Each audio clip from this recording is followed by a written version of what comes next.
Welcome, race fans, to another episode of Racing Equals Life, a brand new sim racing podcast. I'm not going to go on and on here. This is the iRacing Rallycross World Championship preview episode. I snagged three rookie qualifiers, Bobby Sandt Jr., Kevin Carlisle, and Matthew Madigan. So this thing's huge. I'm going to get right to it. Enjoy. So I brought some of you guys together here because you three share something in common, which is you just qualified and are about to start your first World Rallycross Championship race this weekend. So I thought maybe we could go around the horn, introduce yourself, give a little background, whether that be sim racing, real life racing, and yeah, what you're most looking forward to this weekend.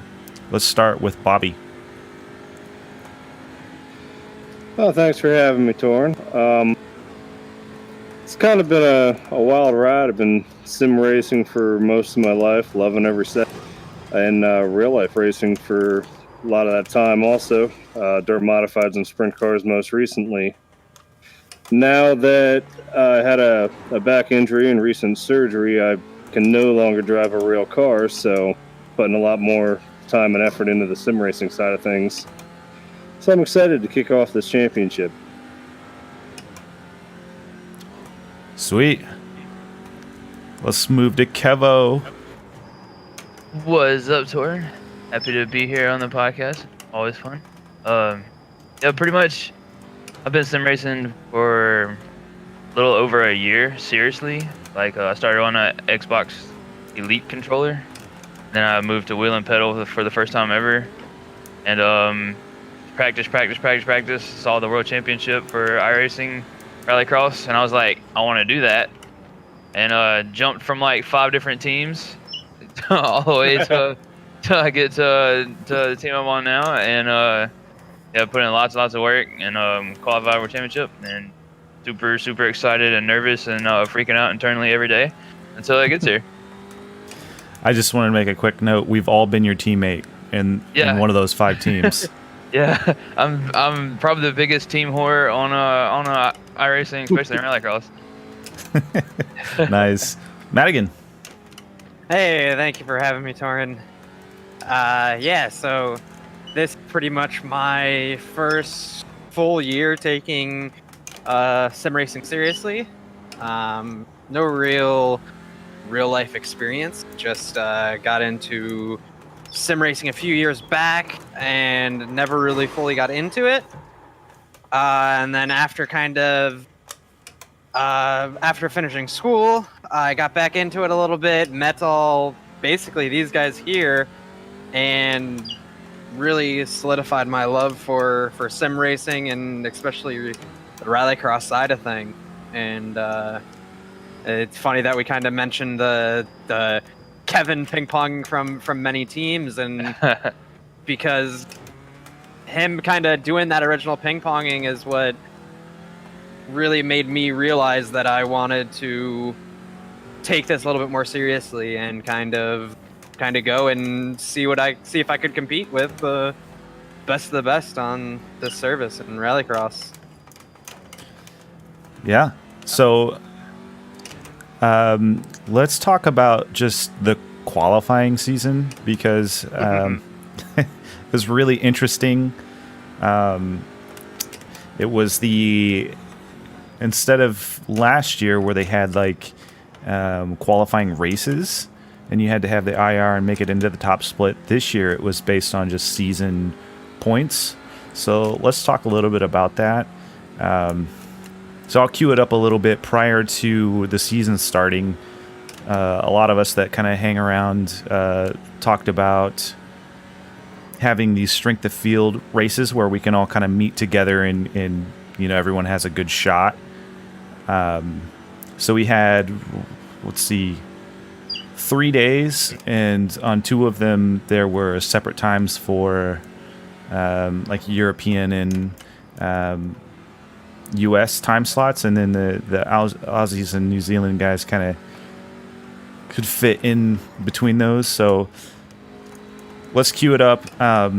Talk about the start of that, and yeah, I'm kind of running out of where I want to go with that, but there's a lot of chaos. I started this thing too, and I know we've touched upon it in some of the previous episodes. Yeah, it's kind of. I felt it was very interesting because coming into the series, I basically started iRacing or Rallycross for iRacing a few months after the first championship concluded. So I didn't really see any of the original qualifying or know that they actually did it that way.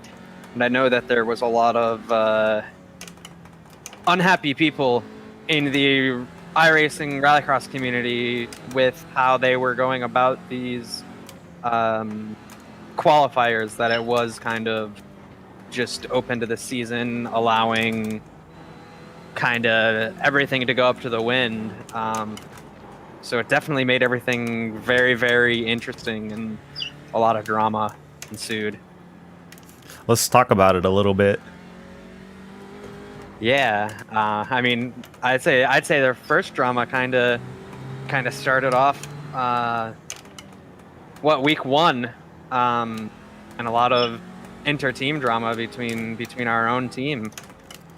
Yeah, so to give a little background, at the start of the qualifying season, Madigan and I were on a team together. Emphasis on the word "were." We had a lot of drama in week one, just inter-team disagreements, accidents, that kind of thing. So that kind of set, in the first week alone for our group, kind of set the tone for how the rest of it would play out, and it started getting dirtier from there on our side of things.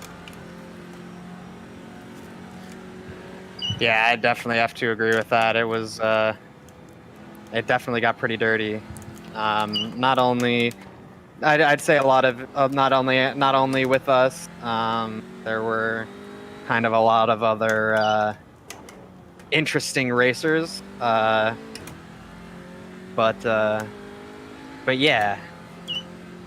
Yeah, watching that race, I don't know if I was participating or just spectating it, but I remember seeing the incident from the drivers, not calling any names, but it was kind of like, whoa, like, that's your teammate. Like, why did that happen? You know, I was kind of, really not. I was kind of shocked. I was like, what? You know, it was a really weird thing that it happened that caused that whole, I guess, initial collapsing of the team, and it only kind of snowballed from there. Not only from the drivers on the topic, but from other drivers in the series. Like it really, like, you had to watch your back on turn one, like, constantly, and it was very nerve-wracking to, like, be on the grid and just watching your mirror and trying to watch the car in front of you, if there was one.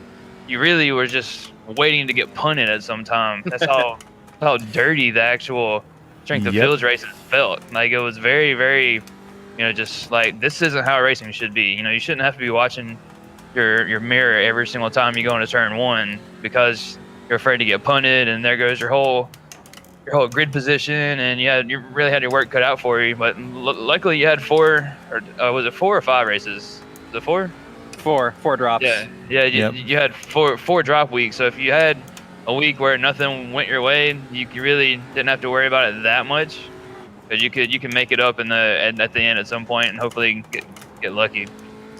So I want to bring up. Oh, sorry.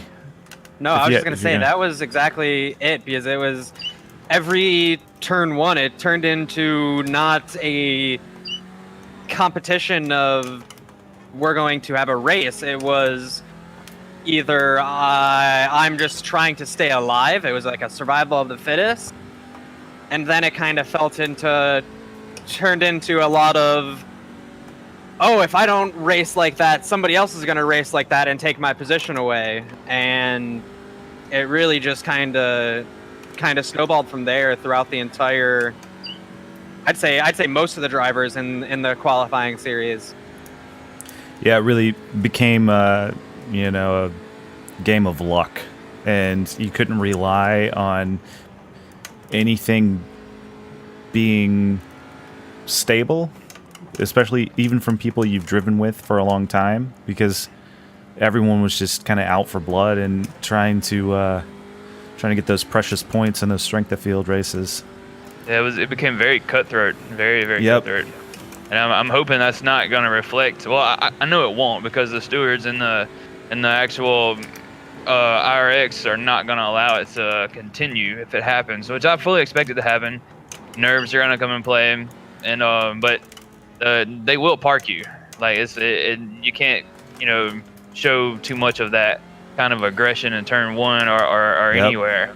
And we saw it last year. I mean, a lot of us are really good friends with a lot of the guys that drove last year, and some of them served some time, got sat out, and some of it was even pretty like light stuff, we thought. Yeah, very minute things, like re-entering the track at the wrong time, which that's kind of big, but the way it happened in that situation really wasn't that big. So you really got to watch your P's and Q's. Mm-hmm. So there was some other drama that happened week one that I was just going to mention. Also, kind of soured the community a little bit. So there's just to kind of like, for anyone that's listening that's not like hooked in with a lot of the iRacing people or Rallycross people, there's a big group of us that hang out in a Discord called Kinda Fast, which I started with my dad a long time ago. And everyone's there for the most part, minus a few that, no one has a connection with. And Madigan and I were on, I would say, maybe the biggest team as far as like people competing that had high iRating. And we had strategized prior to the season starting that we had enough IR to race our own races. So that created some drama when we did it once, and one of our drivers posted something on Instagram about it and let everyone else know. And it kind of created some tension with everybody. And I argued for it at first, and then Madigan and I both kind of started seeing eye to eye, I think. And my whole point was we're going to end up dissolving, being mad at each other, and like not to worry about it, because I realized after the very first time we did it that I was going to end up not liking my teammates and not wanting to do it, because what happened was I had secured decent points in the community strength of fields. Then I raced one with my team and gave points to them and lost position. It doesn't work as a team. You can't all jump into a race together and expect good results. You guys are you're racing each other. Start to cannibalize your brand. Yep. Not even that. I think. Going into it, I will agree that I had kind of the idea that we should be doing that, as iRacing didn't kind of say anything that anything like that was against the rules, being that as long as there wasn't anybody kind of purposely letting people win for that reason. But after that kind of first week that I was a part of it, in week 2, it really, after I saw what we were able to kind of pull off there, that's where it kind of started to sit bad with me. And especially after talking with Kevo's teammate, John, it really made me realize what it was doing, and how we could kind of just, realistically, if we wanted to, we could put a rookie into the World Championship. And that is not how something like this should be handled, in my opinion. Mm-hmm. And so kind of after talking with John a little bit and kind of thinking about it myself, I felt really bad about it and kind of refused to do any of those for the rest of the season. after that week. Yeah, because when we were first into it, we were just thinking strategy. How can we get the most drivers into the World Championship, right? Just team strategy. But then as it started to unravel on our side of things, is when I decided that it was driving me insane and I wasn't in the right mental place to continue, and I dropped out. Right. So anyway, I kind of just ignored it from there. But tell me how the rest of the season went for you guys. Like I know Madigan, you were running math the whole time. And I would say the team strength of fields really disappeared after that from our team. Yeah, I mean, going into the season, I felt not very confident that I really had a chance. I felt that my role in this coming World Championship season was going to be more of kind of a supportive role now that I've kind of learned a little bit more about the setup side of things and kind of just taking that role because I didn't feel as though I was up to par consistently enough. But as the season went on, a lot of things started to click for me, and I started picking up a lot of pace and a lot of consistent race pace, and had a lot of bad luck with getting wrecked out of races, and having to basically just farm iRating and rookies to be able to make those top split races again. And so yeah, I was every night calculating out everybody's scores that were in the top basically 30 of the championship and just figuring out what everybody's points had to be, where I had to sit, and after about week 3 I felt like I had a chance. So just to give a little bit of detail there, let's just say like how many spots were available, because last year the top, was it 12 or 14? I don't know last year, I believe it was the top 23 or so, because it was the first. Well, I'm saying they kept the top 12. Oh, kept the top 13. Yeah, 13, yeah. 13, yeah, there it is. Yes. So that made 11 spots available to qualify for? And then they got 2 wild cards. Yeah.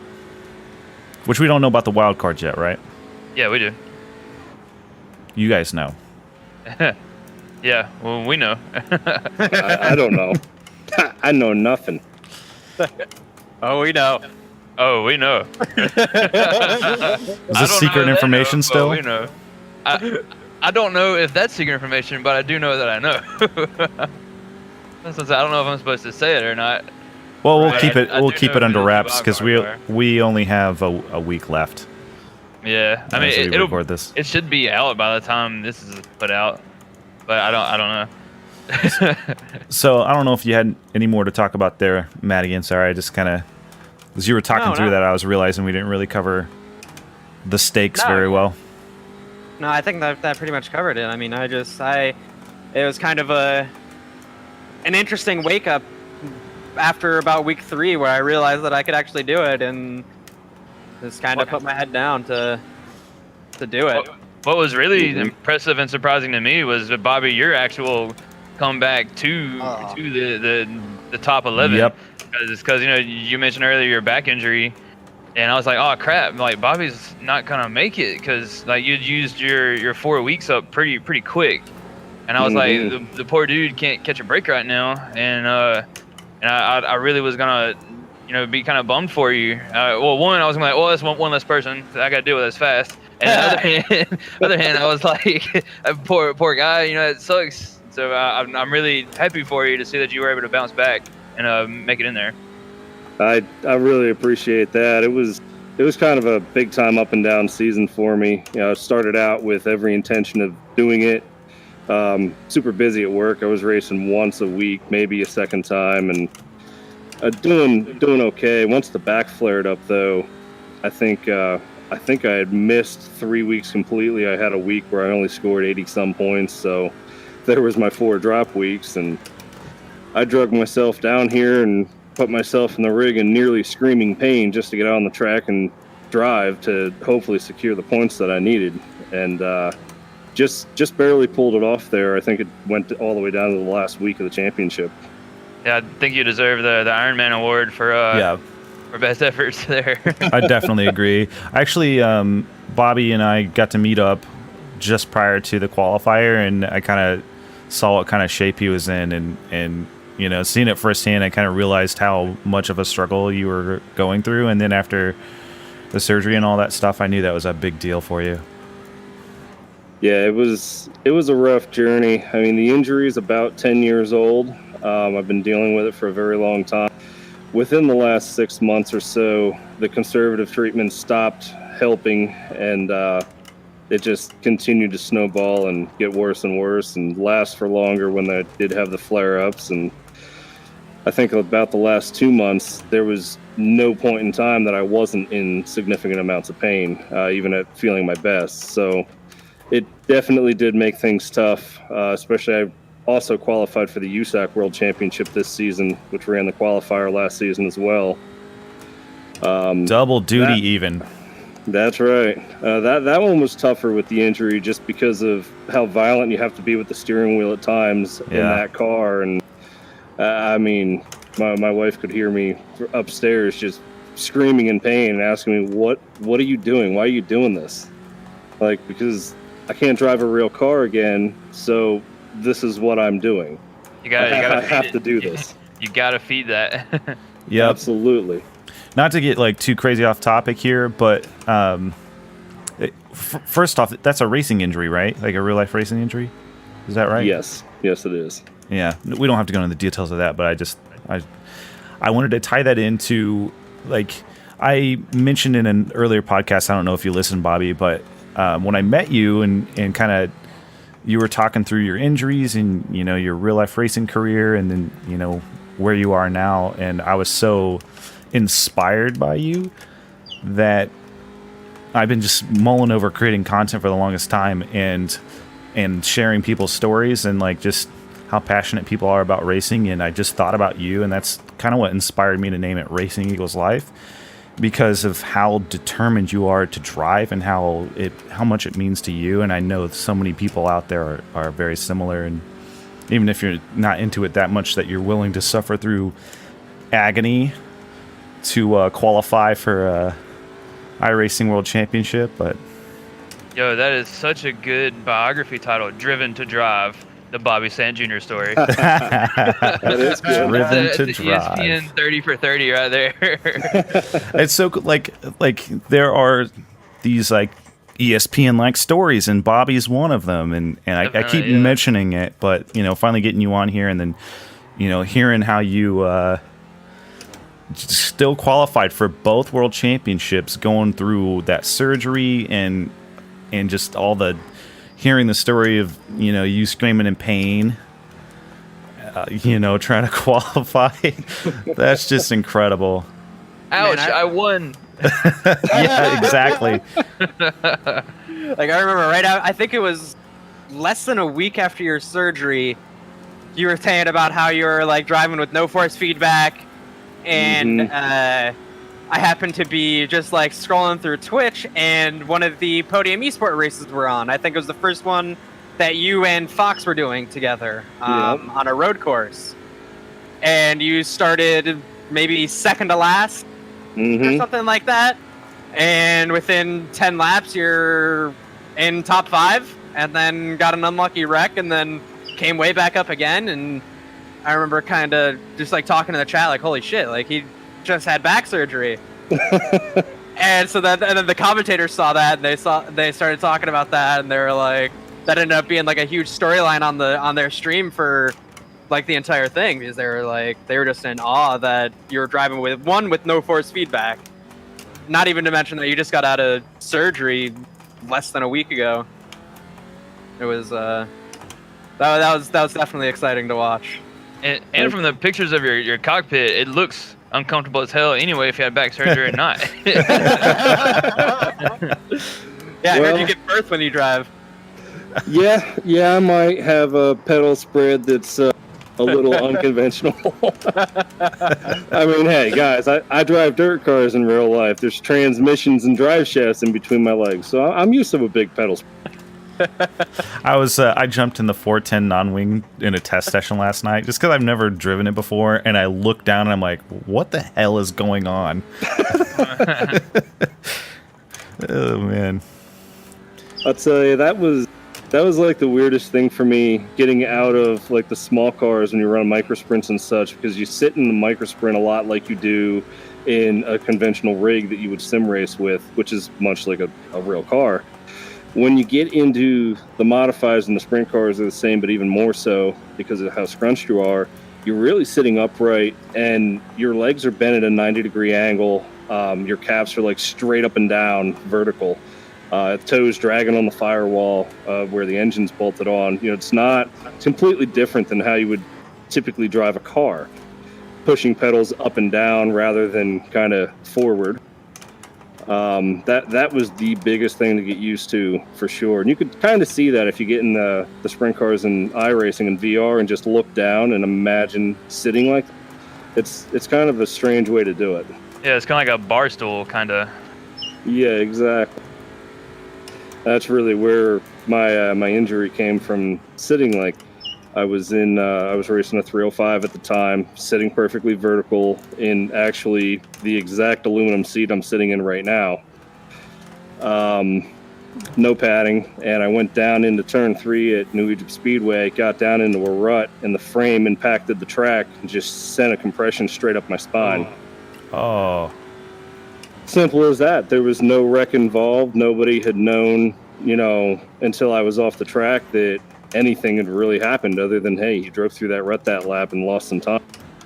yeah. And that turned into a 10-year-long battle that continues now. I feel a lot better post-surgery, but I have a lot of limitations that I'm going to have to live with. And it is what it is at this point, staying as positive as I can. That's all you can do. Yeah, absolutely. Getting down about it isn't going to make anything any better. It's just going to, degrade my quality of life moving forward because I'm focusing on the past, and I can't do that to myself or my family. Yeah, I definitely know how that goes. I got into a pretty serious motorcycle accident where I was basically told by a few different doctors that if they really, one, never kind of expected me to be able to walk with full weight on my left leg, and two, that if I was going to, it was going to have to be assisted with some sort of cane or something like that. And after going through a few different surgeries and a few different second opinions and everything like that, it's the only thing you can do is kind of just defy all odds and push through it. It's interesting, but got to do it if you want to continue doing what you love. Yeah, like you said, Exactly. you can't depreciate your quality of life. Right. Yeah, you might not be able to do it as long or as hard or anything like that, but that's not going to stop me from trying to. I remember I was living in a third floor apartment, and the first day that I could basically get down the stairs by myself and drive a car, I went right down to the damn Honda dealership and bought a brand new bike before I could even fully walk again, kind of thing, because I was like, if I don't do this, I'm never gonna get back to riding again. Yeah. Absolutely. You just gotta force it. You do. You really, you can't take circumstances, and really at any point in life, no matter your situation, there's nowhere to go but forward. You have to have that attitude. If you're already close to the top, you're going to get to the top. And if not, you're going to get as far up as you can. That's the attitude that you need to have, regardless of your situation or your circumstances. Man, this went for a fun little tangent there. I love this. Yeah, looping back to the actual qualifying topic, that's definitely impressive what you did, Bobby. Thank you, Kevin.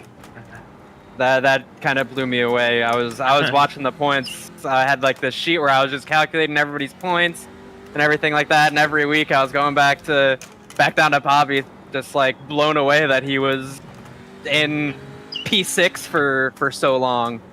Yeah, I remember you showing me the spreadsheet data, and you had Bobby like at 8th, and I was like, wait, what? I was like, the son of a bitch is gonna do it. I was like, wow. Yeah, because it was like you had like those 4 drop weeks, but then outside of those drop weeks, I think you had a win, and then every other race was a P2, and it was just like it couldn't have gone any better. It really couldn't have. It really worked in my favor. That I too had thought, especially with the surgery and not knowing how long I would be out of the seat, I thought my chances were gone. Particularly for Rallycross, because I had already used quite a few drop weeks. Because I'll be honest, I wasn't very serious about it after the first 2 weeks, and the quality of the turn 1 syndrome in those SOF races. I like that turn 1 syndrome. I mean, I was so disgusted with what the community had become because of the qualifiers that I had no interest. I'd be up on the couch. It's 8:30 or whatever. There's an SOF race in half an hour. Like, you know what? I'm gonna go to bed.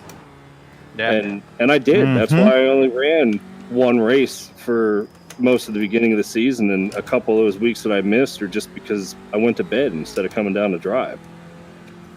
And then I convinced myself that I would completely regret it if I did not qualify for this series, because I know full well I'm capable. Kind of pushed through. I was down here doing the USAC stuff anyway. So it's kind of like, well, if I'm going to do this, I'm going to do it. I got to do it. Yeah, then adding on to that, I just want to go to bed. Like, some days I didn't want to cut on my PC. I didn't want to think about driving. I didn't want to do anything stressful.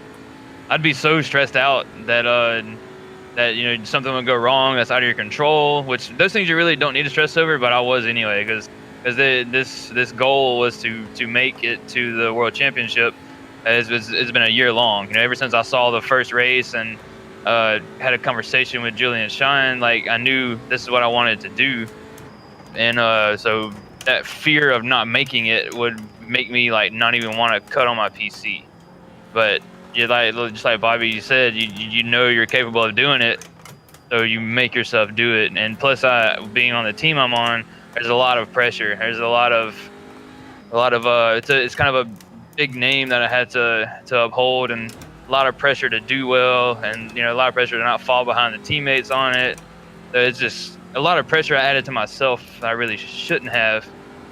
But I made it through it and luckily finished second.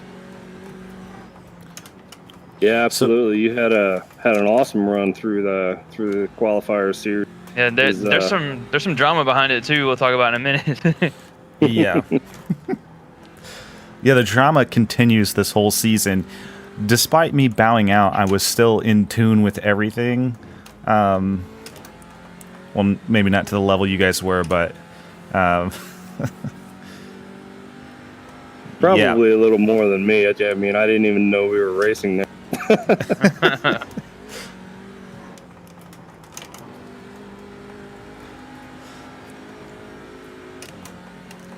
This is a long silence.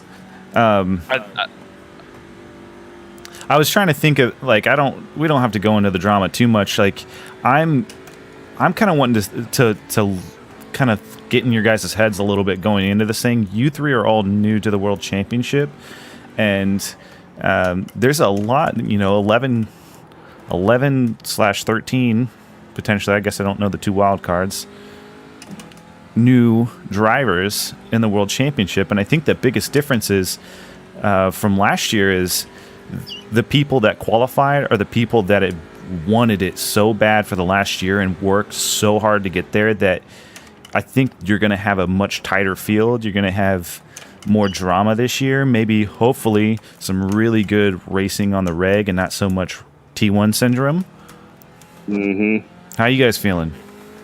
I think it's going to be way, way tighter than it was last season. I mean, we've seen the skill gap in the last year had changed phenomenally. I mean, and when Madigan was talking earlier about his chances to get in, the beginning of the qualifier series, if you would have asked me if Matt Madigan was going to qualify, I would have had a pretty solid no, would have been my answer, respectfully. Yeah. I didn't think I was going to make it either. And I knew this coming into this qualifying season that the skill gap was a lot tighter, and I wasn't really involved in Rallycross a whole lot for the last few seasons. So when I started getting in and running, and I'm seeing how fast a lot of these guys and a lot of guys that I've never heard of were, it just kind of blew my mind.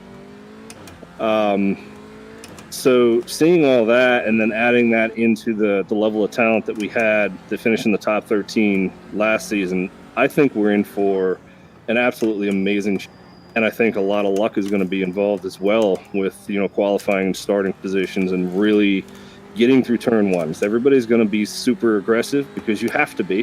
Turn one, a lot of times in Rallycross, wins or loses the race. Yep. Right, especially on a lot of our starting tracks. I mean, there's not many passing points at Atlanta and Daytona Short. You got to qualify and you got to get a good start. And if you don't, Exactly. man, you better have a good joker lap.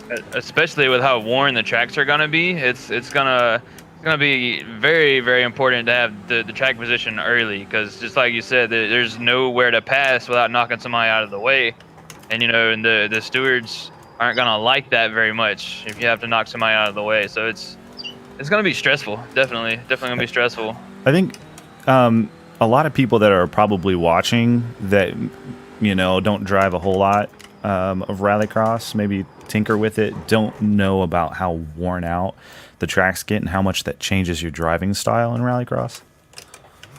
It really, a lot of people that I know dabble on Rallycross had no idea, and some of that came from when I posted some of the world record videos earlier in the.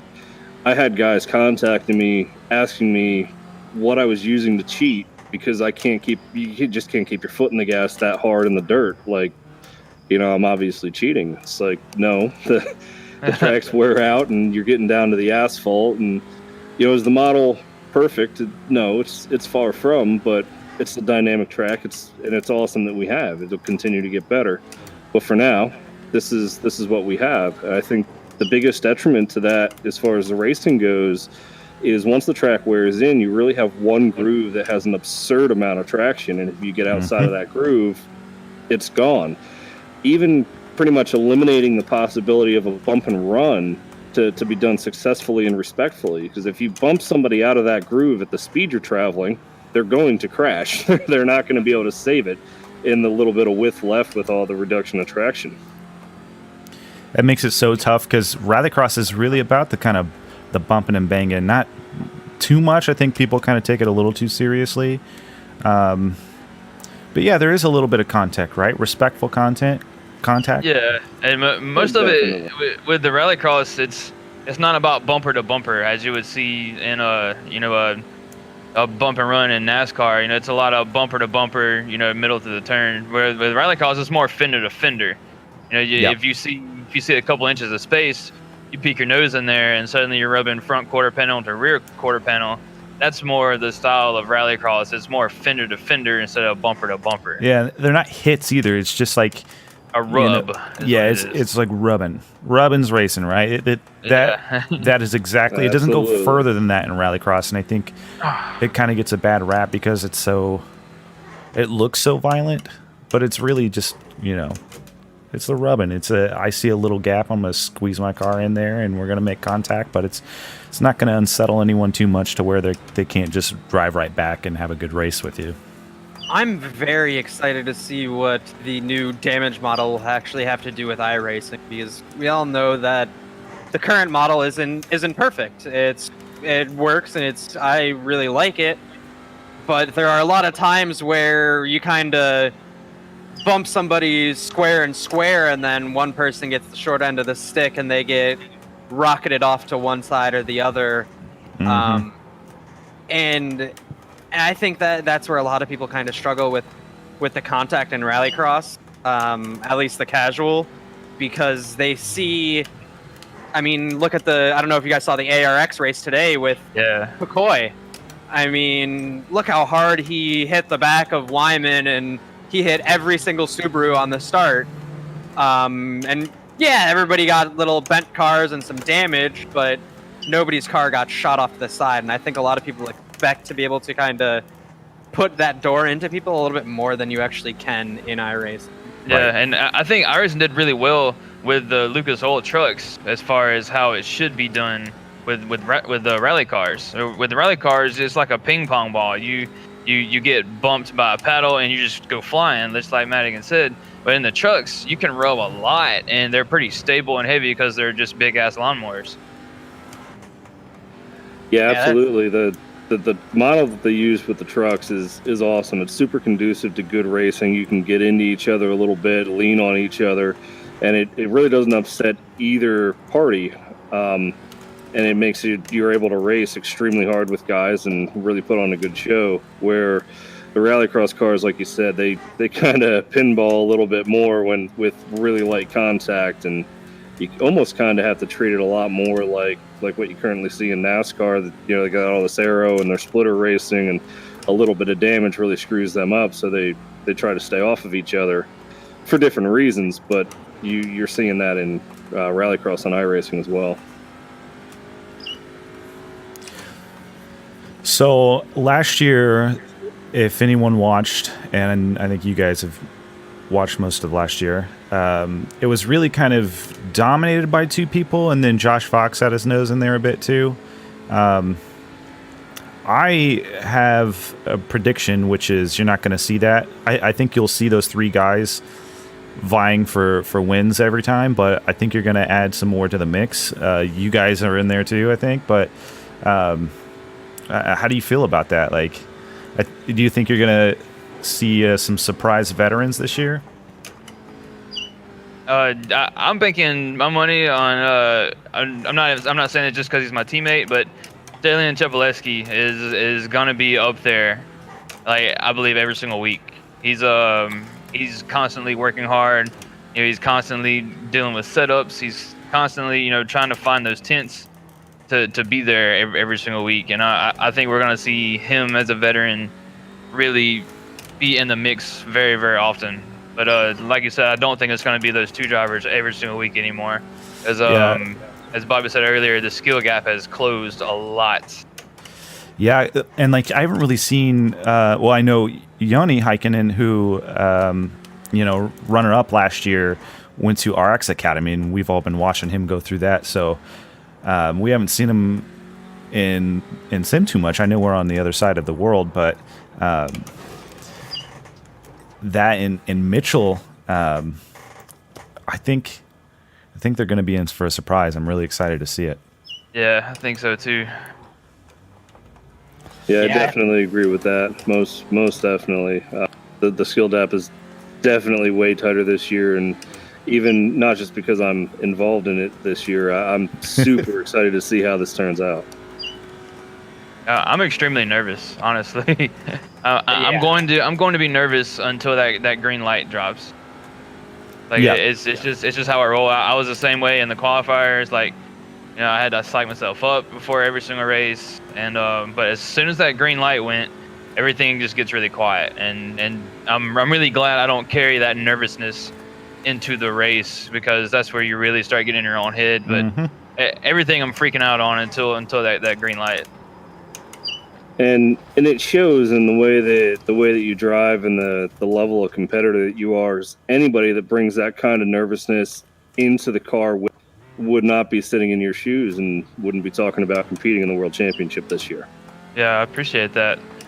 Absolutely. You know, that's one thing we talked about earlier. I pinballed from team to team. It was never. I never had any issues with any of the people that I was with. On those teams. I mean, Tori, me and you have had a disagreement. We're very, very civil with it. We didn't kill each other. You know, I've never had a disagreement with Bobby. I never had a disagreement with anything. I saw what I wanted, and I saw where I needed to be to get it, and that's how I pinballed from like 87 different teams in one off season. Yeah, exactly. We always, you know, you've been on the podcast twice now, referencing back to us disagreeing. It was me saying, hey, I'm not going to give you what you want, and I understand that you're going to go elsewhere for it, so you should just go elsewhere for it. And I didn't mean it in a in in an asshole way. I meant it as a friend. You should chase it. That it just came out as like a disagreement, but it was totally like, I want you to spread your wings, fucker. Go get it. Yeah. It was I remember it was kind of it really hurt me to leave Grid Kings, because that was my first team, the first time I actually felt like it's like, hey, these people want me on my team. That makes me feel like I'm kind of okay at something. And I remember joining Kinda Fast server, and it was only 6 people in there.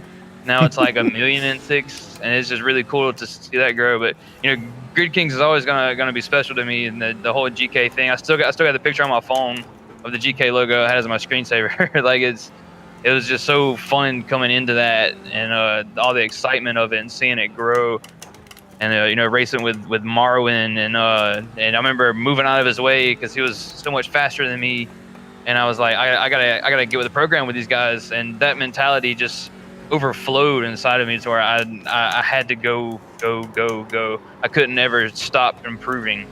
And at the time, like you said, like you saw what I wanted, and you were like, hey, go get it elsewhere. And that's when I went to Fusion Racing, because I remember I was bitching about the whole situation to Bobby. We were at Sonoma, and then Bobby messaged me. He's like, hey, why don't you just come to Fusion? I was like, holy shit, like I can go to Fusion with Josh Fox and Stellan Chepelewski and Julian Shine and Bobby and all these guys.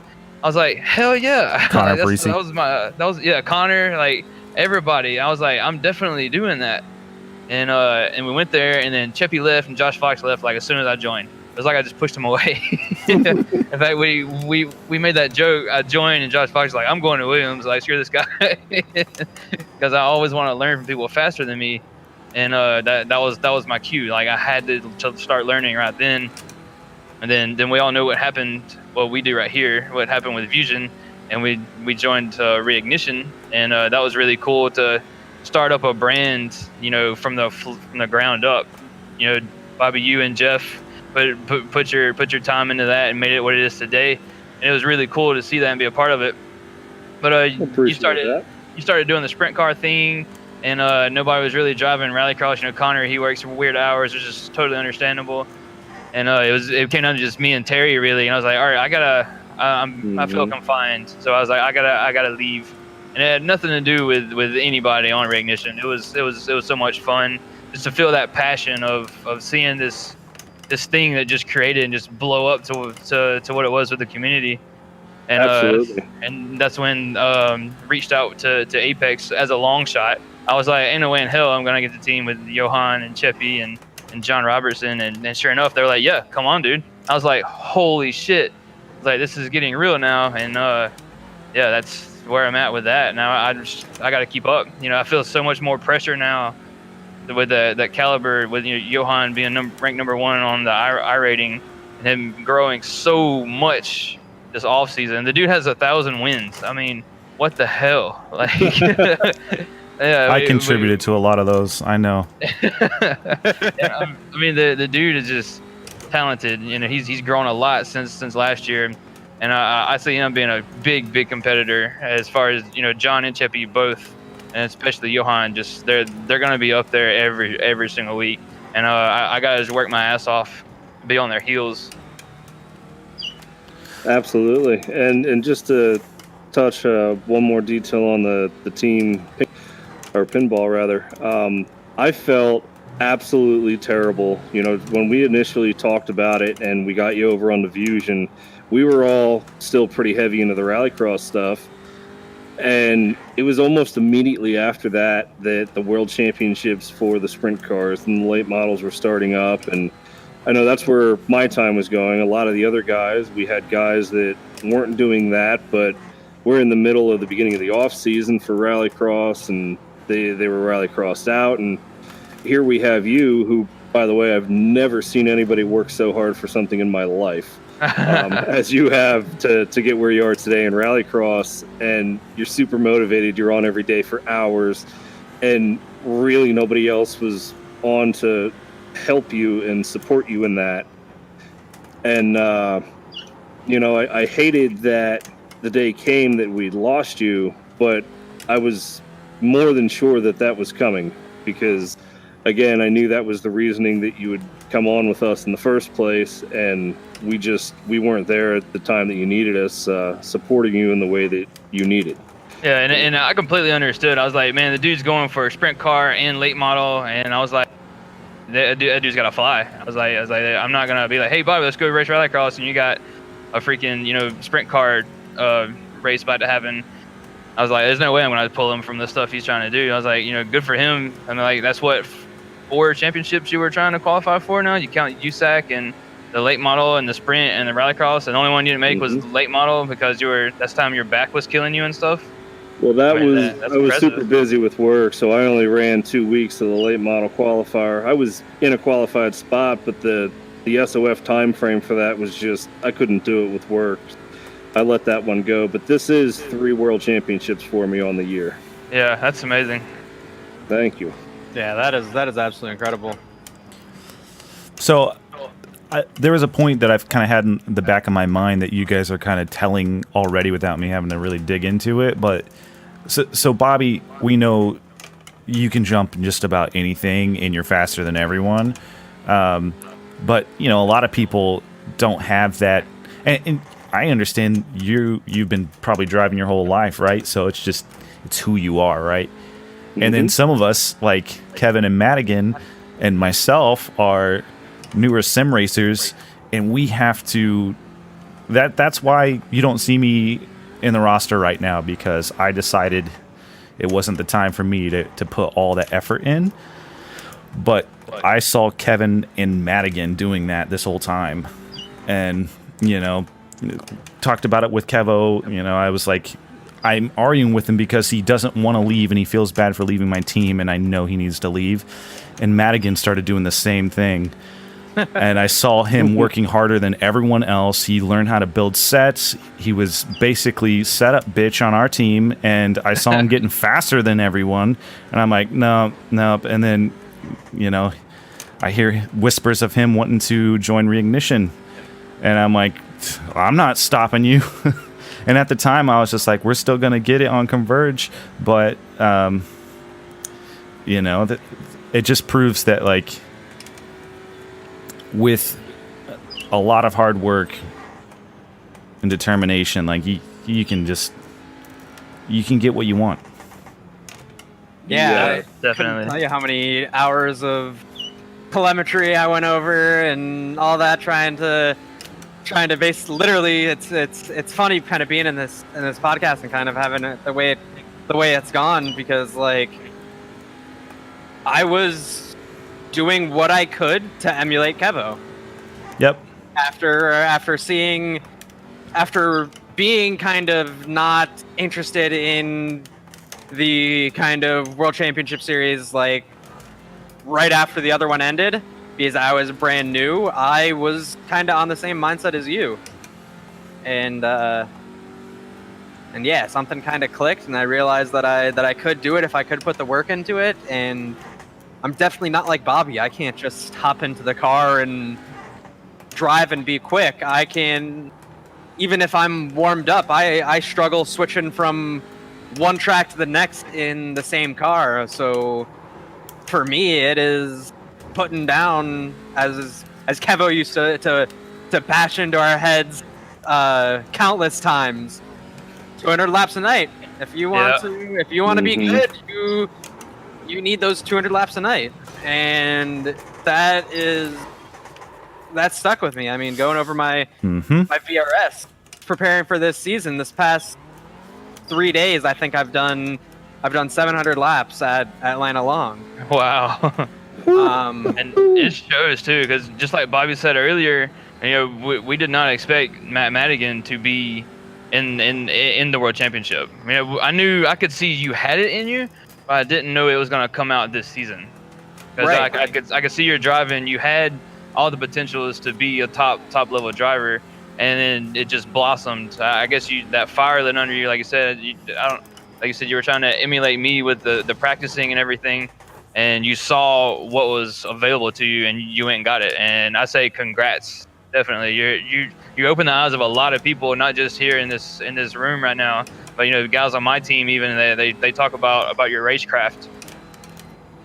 Yeah, and that was something that I always held very, very high to me, was kind of being, yes, I want to be the fastest, but I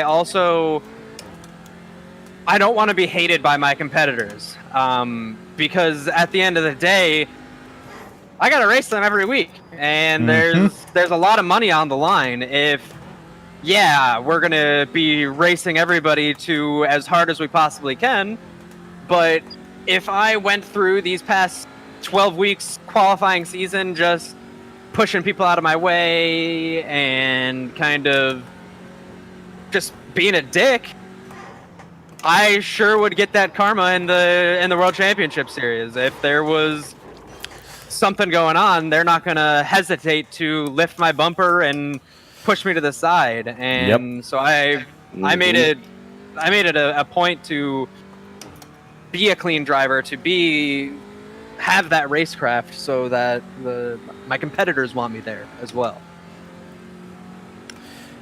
Exactly. Like, I remember watching, and Cheppy brought this up on my last podcast, but I remember watching was it the second Sonoma race where Johan was giving him hell. He was racing him so hard, and all of us were sitting here thinking, like, Cheppy's probably so pissed off, like, look how hard he's driving him and blah, blah, blah. You hear Cheppy talk about it, and he's just like, he has nothing but respect for that. And he knew that the reason why that was happening to him is because he wasn't as fast as Johan. So, like, just that kind of perspective, like, that's the kind of perspective I think being a pro sim racing driver needs to have, you know? It's that. Yeah, most definitely. I remember talking to Cheppy about it here recently, and he was like, because we talked about people driving hard, and the mindset everyone on Apex Racing team had was be faster than them and they can't hit you. You know, like be so far ahead of them that way they can't get to you. So we worked really, really hard to just be top qualifying and out front the whole time. And Cheppy absolutely said, he said, well, if I would have went faster, he wouldn't have been able to touch me. And that's such a veteran mentality. You know, absolutely. So mature. You know, and touching on both Kevo's growth and Madigan's growth over the past year, Kevo's came earlier, of course, but there was a time where I'd enter races and there was, you know, a small list of names that if I saw the name in the race, I knew that I had to at least mostly be on my game if I wanted to win. And a year ago, neither of you two were on that list. And then I'm just in a race. I think it was at Daytona, and me and Kevo were in there, and we're driving, and I'm looking up in my mirror, and I'm like, dude's only like a second behind me, and I'm not pulling away. Where did that come from? You know, and I mean, it's awesome because I love seeing people that put the effort into it get better. So I'm smiling the whole time, like, no, I'm not slow. He's getting it. Yep. And this season during the qualifier, the same thing happened with Madigan. Like, I know Connor and a couple of the other guys were talking about Madigan, how fast he was getting. I'm like, really? Like, I mean, I wasn't super shocked by it, but it just seemed like it happened so fast.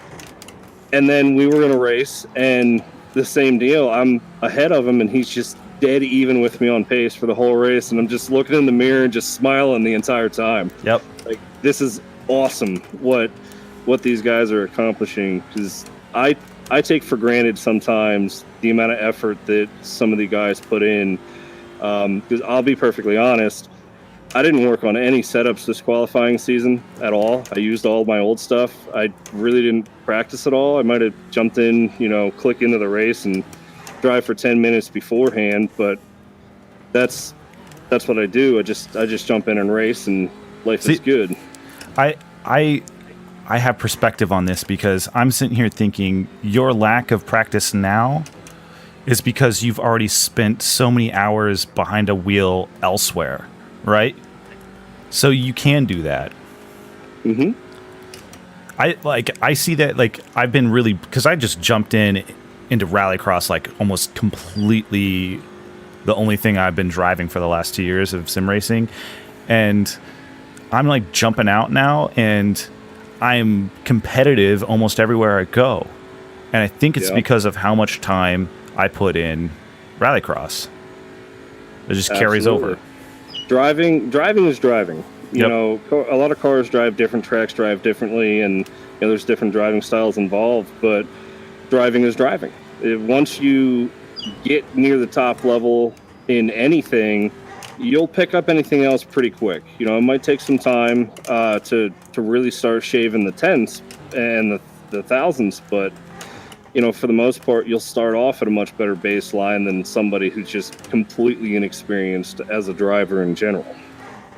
Yeah, just like even going back to that, it was like we were doing like Torin. I really got back into iRacing because I saw Subaru posted one of Mitchell DeYoung's wins, like his first win after the Subaru came into Rallycross. And I've always been kind of a big Subaru fanboy, and it's kind of funny that I don't even drive it anymore. But like, I got back onto iRacing from being like a road driver and only did Rallycross for about 2 years or a year or so. And we ended up doing a few different endurance races this past off season as well.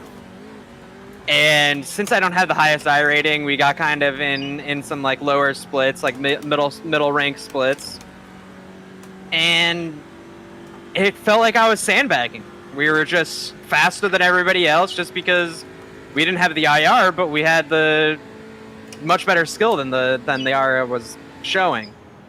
Exactly. And it was very interesting being a lot of those races, and a lot of the road races I do now. I'm the last numbered car, but I'm always in the top 5 sort of thing. Yeah, most definitely. And that's I have concentration issues anytime I try to practice, and they're bad. I mean, new car comes out, and I'm all excited. When Rallycross first came out, I jumped in. I was having a great time, and I think I made about 15 laps, and I was like, okay, that's enough, and I stopped.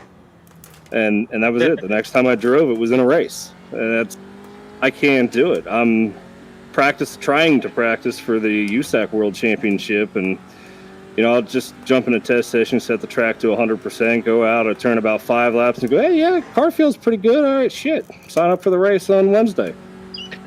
And we hate you for that. Yeah, definitely. Because my intro into iRacing, when I got back into it, I did about a month and a half of Rallycross on Project Cars, and then I did about 3 months of Rally and Rallycross on Dirt Rally 2, just so I got used to the whole rig setup and didn't completely embarrass myself on iRacing, because I looked at iRacing as this prestigious best of the best thing. Right. And so it's kind of funny hearing that one with the way that I got into it, since I don't have that much of a background in motorsports. I used to get so nervous joining an official race. Just like shaking in my boots. It's like rookies. I'm like 2 seconds faster than everyone, but I'm still just like, oh my god, there's real people in here. Yeah. It's a sim. This is like kind of like real life racing. That's what's going through my head. Yeah, it was really cool. I mean, for me, before iRacing, it was Gran Turismo 4 on PlayStation. Completely not a simulator at all. And Josh Fox talked me into iRacing. He started about a month before I did, and he gets me to sign up. I sign up, it downloads. He's like, is it done downloading? I'm like, yeah. He goes, all right, there's a Rookie Legends race right now. It's in a minute. Click in. I'm like, okay, shit. So I did. I clicked in, and I ran the race, and I ended up leading every lap and winning. Oh, wow. I was like, yeah, this is pretty cool. And he's like, you won? Like, well, yeah. He told me to go screw myself. And I raced so much in the first 3 months I was on, which I started in October. So if you look at the stats from the first year I was on, which I think was 2010, I raced like 370 races from October to January 1st. And I believe my win percentage at that time was like 85%. Wow. It was just kind of off to a crazy start.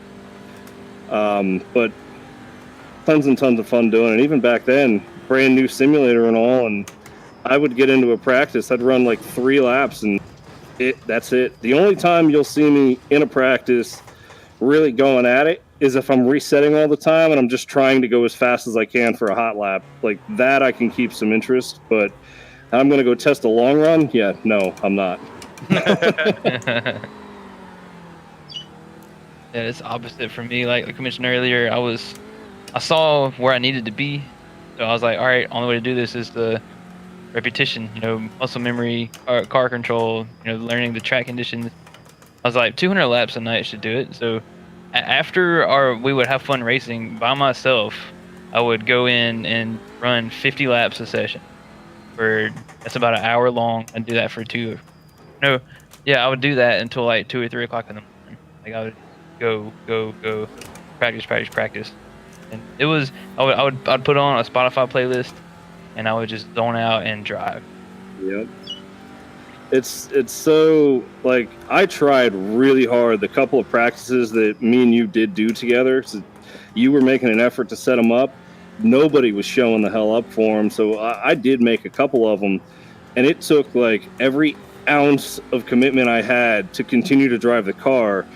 Like, I'm not sure if you guys noticed, but I turned 1 lap in the session we're in now, and I haven't been in the car since. Yeah, I did.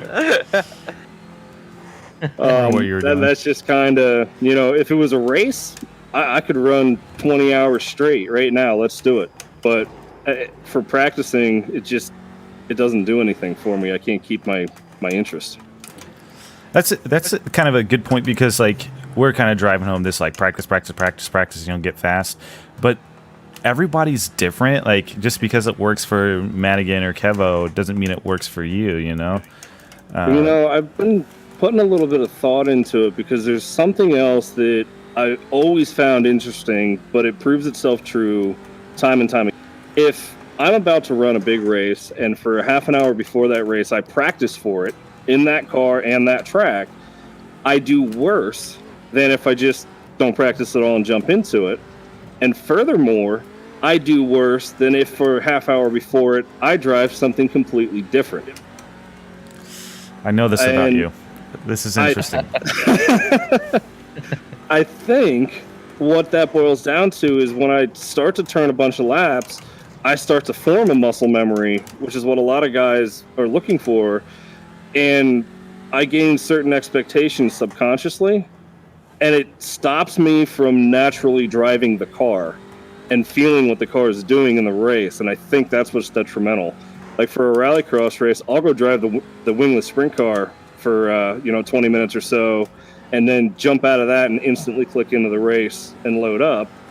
I do a lot better, and vice versa. I'll drive rallycross right before I go do a wingless race, and I'll do better in the wingless race for it. And I think that's all it is. That's really interesting. Yeah, that's the definition of true natural talent. I mean, that's you can't practice that. You can't work your way into natural talent like that. So I'm always, and Kevo, I think this is where you and I have disagreed sometimes in the past about like practice and getting better, is like I'm kind of floating in between a little bit, where I'm like, if I just practice and practice, I'll get faster lap times, but that doesn't make me a better racer. Like being in traffic, like having different scenarios like play out and all that fun stuff, like you're not like consuming that information as much when you're putting so much time into practice. And I'm always telling people like, yeah, practice, get fast and competent in whatever your discipline is, and then race. Like get into races and just find your race brain is what I call it. Yeah, that's a really good point. It's just like anything, you have football, instruments, you have practice mode, then you have show mode. Like when it's time to show what you've done in practice, like you said, your race brain has to kick on, and it's completely different. Like the practicing gets you prepared to run the track. The racing is only done by racing. And I think that's why Bobby is so good at racing, because he does not practice. He just races. That is his practice. So it's just a second nature for you. Yeah, that's the way it is for me.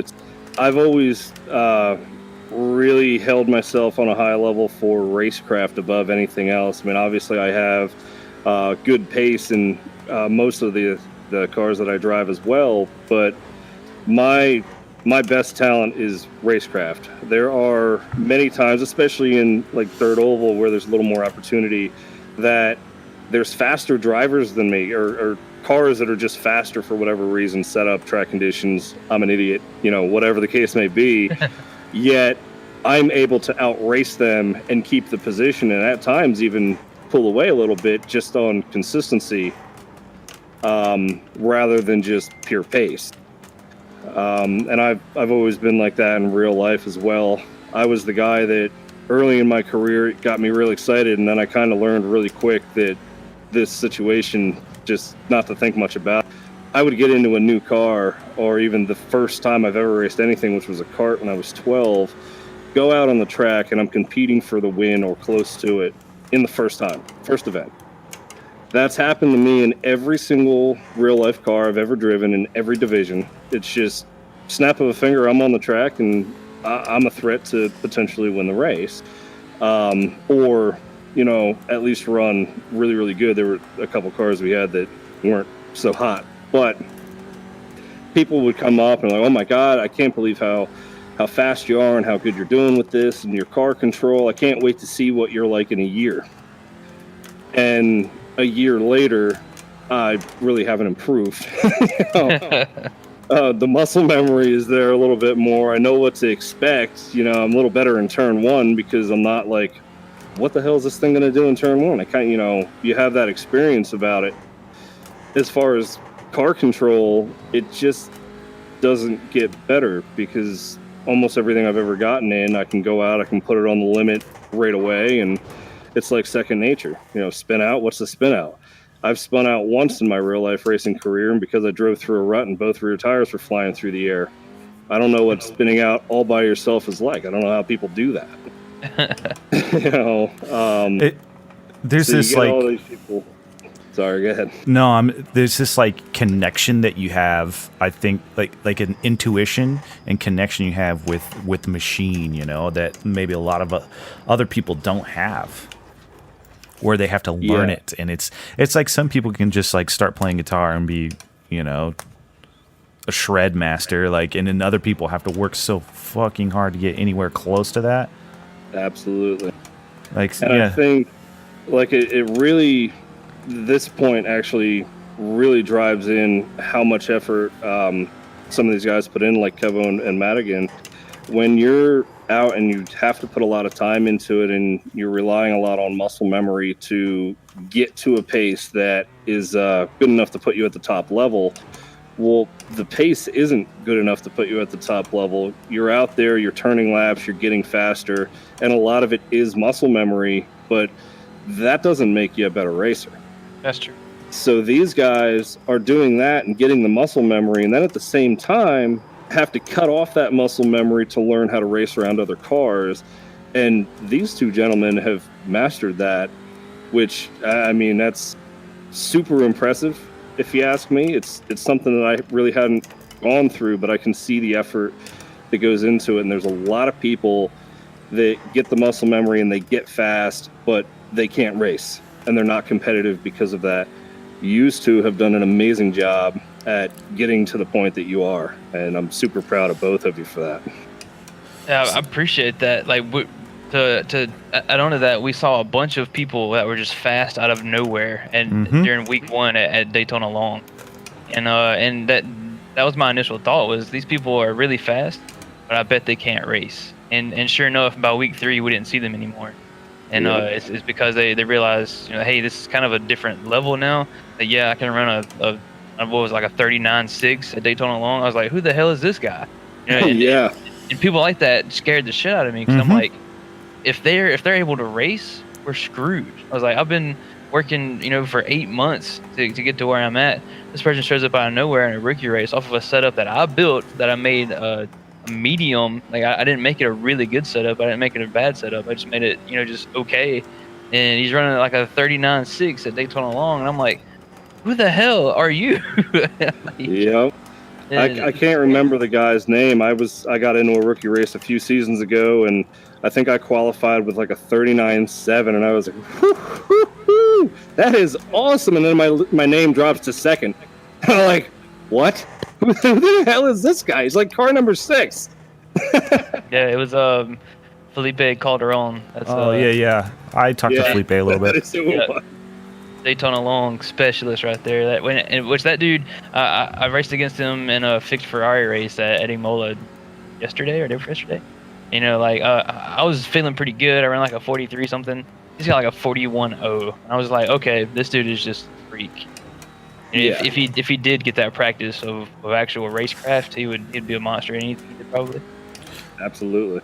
So we've been talking a while, and I want to kind of wrap it up, but there's still a bit more I wanted to cover.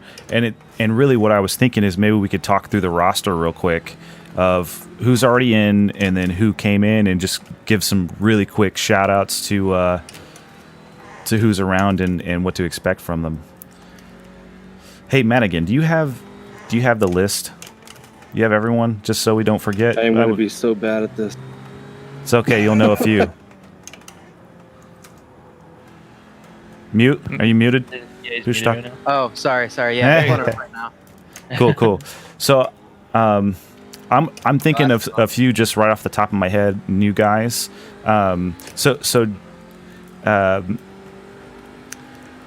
Team PSR, we haven't talked about them, but we all know Danny and Otto pretty well from driving with them for last year and a half or so. So they both qualified, and they're both fire. Like, I can't wait to see how they perform. What do you guys think? I think that they're both awesome people, both in and out of the car. And they're honestly two of the most respectful drivers that we've come across, I think, in the Rallycross division. I feel completely comfortable going into turn 1 with them behind me at any track. I feel comfortable racing side by side with them. I don't have to put extra thought and turn my head towards their car like I do some other people's when I'm racing with them. Yeah, I definitely agree with that. And I think Danny, he was probably the first person I saw in Rallycross. I was like, hey, I gotta be like that guy. And I think he's Mr. Consistency. He's always there. You know, he's always there. And I think Otto has a little bit of Bobby Sandt Jr. syndrome. Yes, I was going to make the same point. He can get into anything with no practice. Doesn't matter if he's. I think it was for Iowa one week. I messaged him because I actually let him by because I was holding him up because I'm slow as hell at it. And he messaged me, thanked me and everything. I was like, dude, you're just a freak. He's like, man, I drank beers till like 4 hours ago and I'm hungover. Yep. I'm just like, man. That dude's so cool. He plays in a metal band. He's a drummer. Yeah, he just hops in his sim and he's like, oh, I'm the fastest right now. Cool. And that's it. I'm like, it's just a finished Bobby Sandt. That's all he is. Well, I was gonna say, what is the saying? If you want to win, hire a Finn. Exactly, and that's auto. Feel like him and Danny are just I've been talking to Danny a lot recently over the past kind of last few weeks of these qualifiers and kind of the off season or break between pro season, and I can't say enough good things. To be totally honest, he's a great guy. I love driving with him. And he's rich as hell. That's true. Dude, didn't he won the super session, yeah. Yeah, Danny always drives in like the white button up with like the white pants, you know? They just kind of flow like he's on an island. That's Danny all the time. Uncle Danny. Like, you know, but they when you buy like a Lambo, they give you like these beautiful white gloves to change your tires with. Those are his driving gloves. He's got to crack the glass to get his new pair of gloves before every race. Okay, just because I'm thinking about it, we've got Bobby already, but let's talk about his teammate Connor Parisi. Connor's another person that's so consistent, and he will race you as hard as you race him, and I love driving with Connor. It's always fun. Definitely looking forward to see what he does this season. Me too. I felt like last year he kind of got the short end of the stick a couple times. There's some big drama with him. Not, in my opinion, his fault. But yeah, I'm really excited to see how he does this year. Yeah, it's He's a great guy. I've been working with him now for probably close to a year or so. Awesome guy inside and outside of the car again. The one thing I kind of feel bad for him as well at this point, me and him are the only two reignition rallycross drivers, and our driving styles are completely different. Like when I set a car up, I make it as loose as I possibly can. Like you can't make an adjustment to make the car looser, and that's what I want, and I go right. I have heard out of Kevo's mouth, I don't know how Bobby's so fast in his fucking car with this setup, because I can't drive it at all. It was terrible. I couldn't do it. It's funny because since then I've learned how to make the car exponentially looser than I ran it back then. And it's so good. It's just so good. I mean, it is. If you do go a little bit too hard, it bites you. But that's how I like it. And I've had Connor and a couple other guys try some of my stuff at a couple of the tracks. They don't make it through a single corner, and they're like, "Yeah, okay, well, I'm just as fast as you were close to with this, and it's much easier to drive." And they give me their setup, and I get in the car, and it's like, yeah, no, this is no. How are you going so fast in this? It doesn't turn. Yeah, I remember being at Phoenix, like right after I joined Fusion, trying your setup. I was like, oh, cool. I could see, why these guys are so fast, these setups. And I loaded up your setup. I spin out turn one. I loaded up Josh Fox's setup, spin out turn one. Like, me and Connor have kind of similar driving styles, so Connor usually liked my setups. Mm-hmm. But I was like, how in the fuck is Bobby so fast with this piece of shit setup? I was like, it had like 55% rear brake, and at the time I had my pedals on the floor with my rolly chair, so I touched the brakes and it's just like spin out. It was so terrible. And then I built a setup. I was like, oh, this feels great. And you get in and you're like, me driving, no turning. I was like, that was your words. That's exactly what you said. And I was like, what the fuck is he talking about? It's perfect. Yeah, it's for reference at Iowa, and I'm sure it's the same with you guys. I run a lot more rear brake at Iowa than I'm running 47.5% rear brake in the Subaru at Iowa. What the hell? It kind of surprised me. Wow. I mean, but loose is fast. That it is. It makes sense, I guess. Okay, so let's move on to, I know we've touched on a few of these people already, but let's talk about Apex. Stellian. We all have a lot of expectations out of Stellian, and rightfully so. He has been an advocate, a pioneer for iRacing Rallycross. So yeah, what do you guys think? Stellian Chepelewski. I think Stellian Chepelewski is the freaking man. Hands down, no doubt about it. His passion for the sport is incredible. His drive is incredible. And his talent level is through the roof. He's extremely respectful. He'll drive you as hard as you drive him, and his just his raw passion for it and the respect he has for everybody else on the track, it's second to none. Yeah, I really have to agree with that. Hearing it talking on your podcast or Jonathan Simon's podcast or even on his own YouTube channel and everything, he's just there's not a bigger advocate for rallycross than iRacing. Yeah, rallycross, but sim racing too. I follow him on Facebook, and my notifications are just lit up with his post in like various groups that I'm in with him. Just like helping people out. That dude cannot help himself.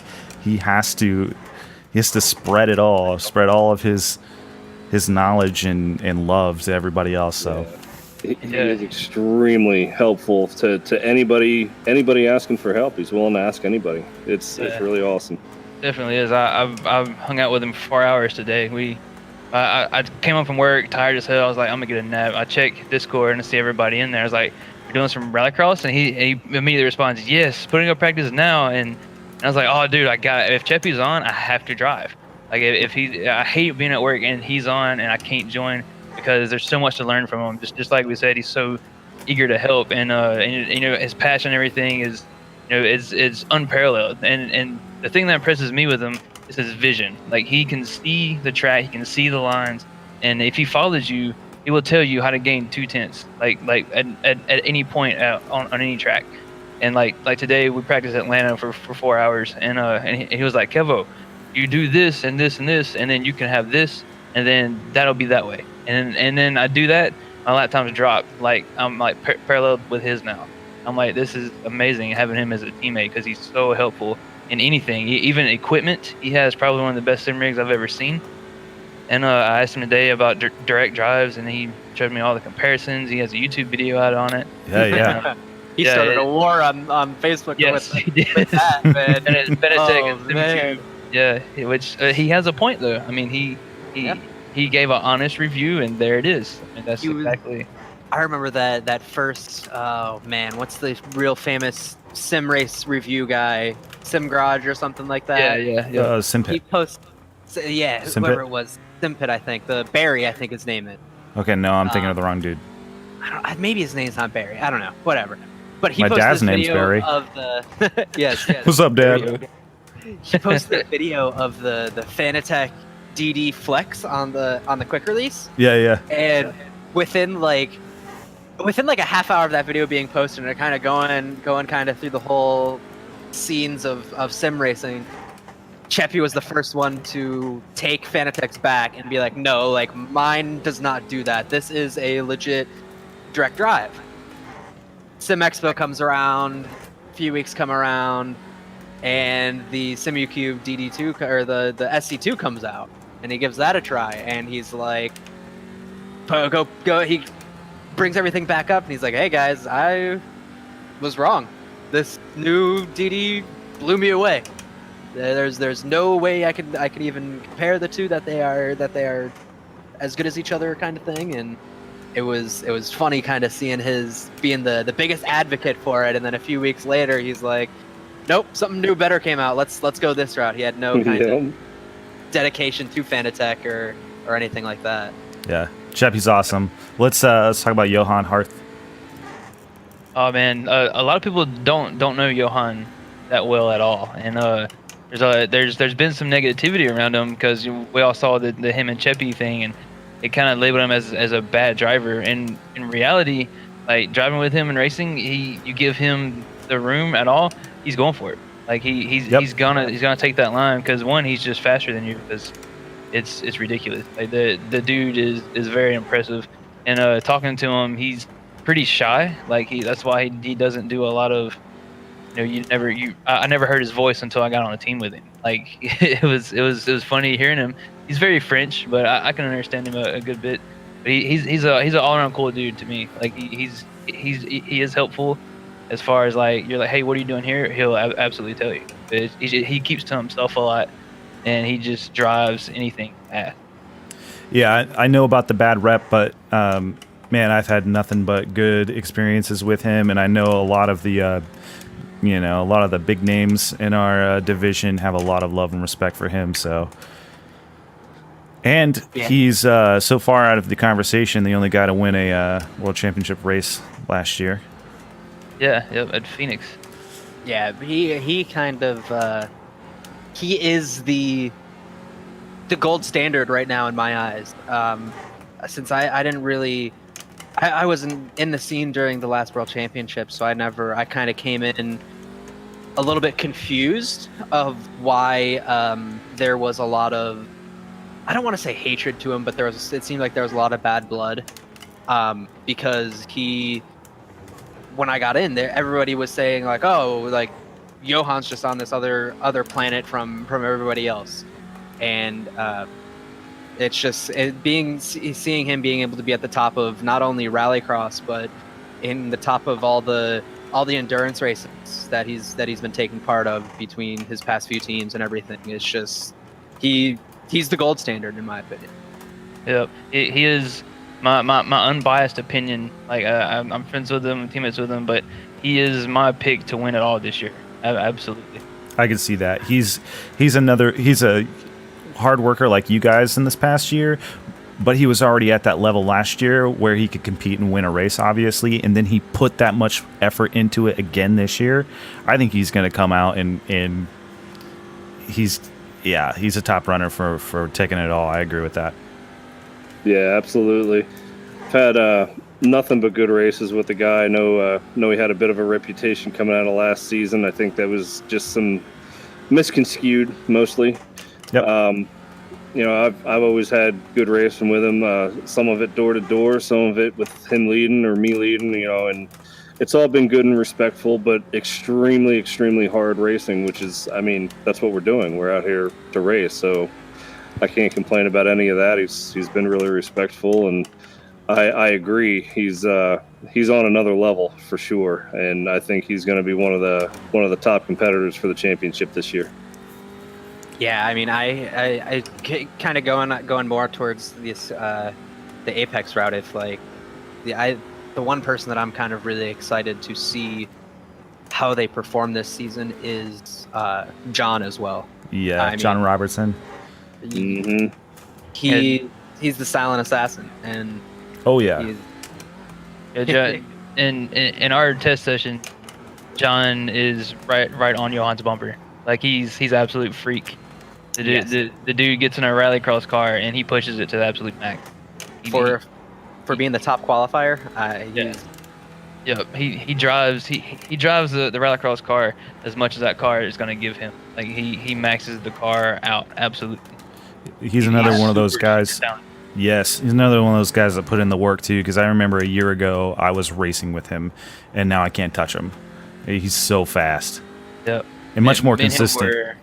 We're both coming up around the same time. I remember doing the kind of fast races at Iowa with him, and we were like door to door, and I threw a really shady move. Didn't mean to make it happen, but it was a dirty ass pass. Now that I look at it back, but I don't race him like that at all anymore. I respect him, and he's young. The dude is very young and very, very mature for his age. Like there's stuff that I haven't even thought of. I was like, damn, that's a veteran level thinking right there that he just come up with. He's 17 now? Yeah, he's 17, and his brother Jake is 14 or 15? 14. 14, yeah, and they're just impressive dudes, but without a doubt. I look forward to seeing him with, there's probably going to be some nerves, which there's going to be with all of us. It's our first year. But if he gets some good breaks on the starts, he's definitely going to be up there, and we're going to be hearing his name on the podium. I would be, if luck goes his way, I would be very surprised not to see him in contention. Yeah, absolutely. I think that's realistically what it comes down to. There's going to be a lot of people with a 26 car grid, and only 10 of those 26 being able to make it to the feature. That's going to be tough. It's going to be extremely tough, but even on the toughness, you're gonna have to have luck on your side. One bad bump to you, you're gonna lose 4, 5, 6 position. Yep. It will be that tight, in my opinion, especially in kind of the mid pack. It absolutely will be. And then to kind of think about, no matter you're going through the heat race, the C main, the B main, you have to finish top 2 to get into the feature in any of those events. Yep. And that's absolutely nutty. You have 2 chances to be in the top 2. That's it. That's going to be nuts. Let's get through some more guys here. Let's talk about some more people we know. Josh Fox, Mr. Williams Esport. Yeah, we all know Josh from last year. Well, and I think, Bobby, you really know him. I know Josh extremely well. I think I was probably 17 or so when we met, which would make him about 13, I believe.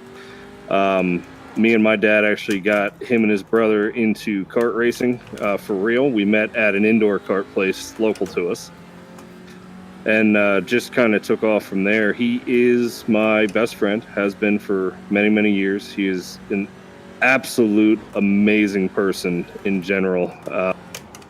And his talent behind the wheel is unprecedented. He can get into anything with little to no practice, go extremely fast, compete for wins, and another extremely respectful driver at that. So another one that I'd say is definitely going to be in high contention for the title this year. Yeah, numerous wins last year, right? I don't know the official count, but Was it 3 or 4? I think 2.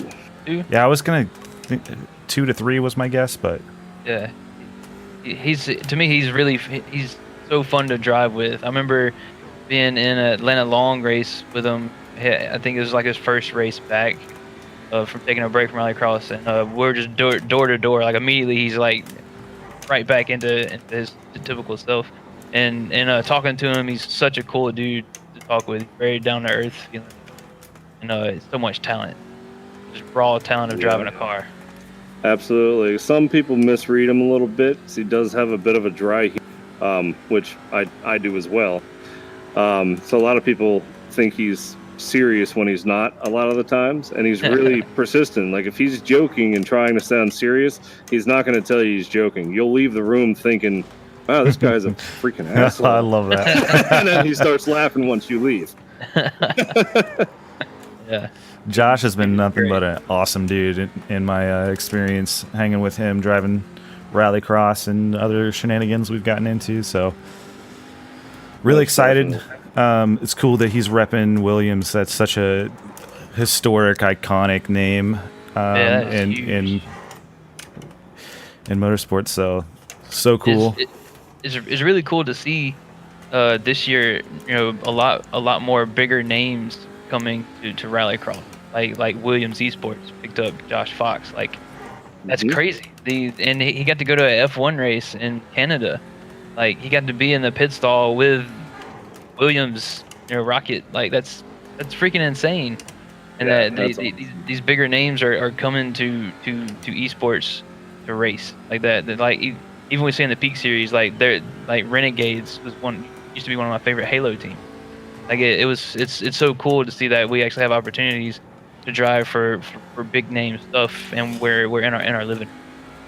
So I'm excited to hear some last minute news. I know you guys can't talk about anything, but just a little bit of a teaser right there. That's all I'll say. Let's see. Who are we missing? I know we haven't touched Yoni or Mitchell, but I figured we could cover them real quick last. Madigan, you got the roster pulled up? He said he'd be right back. 2 minutes. Oh, he did. We gotta fill this space, this empty space. I'm forgetting some really easy people. Garrett Maines, Matt Adams, who are former teammates of mine and Madigan's. They are on a team together. I'm not really sure what team it is, but I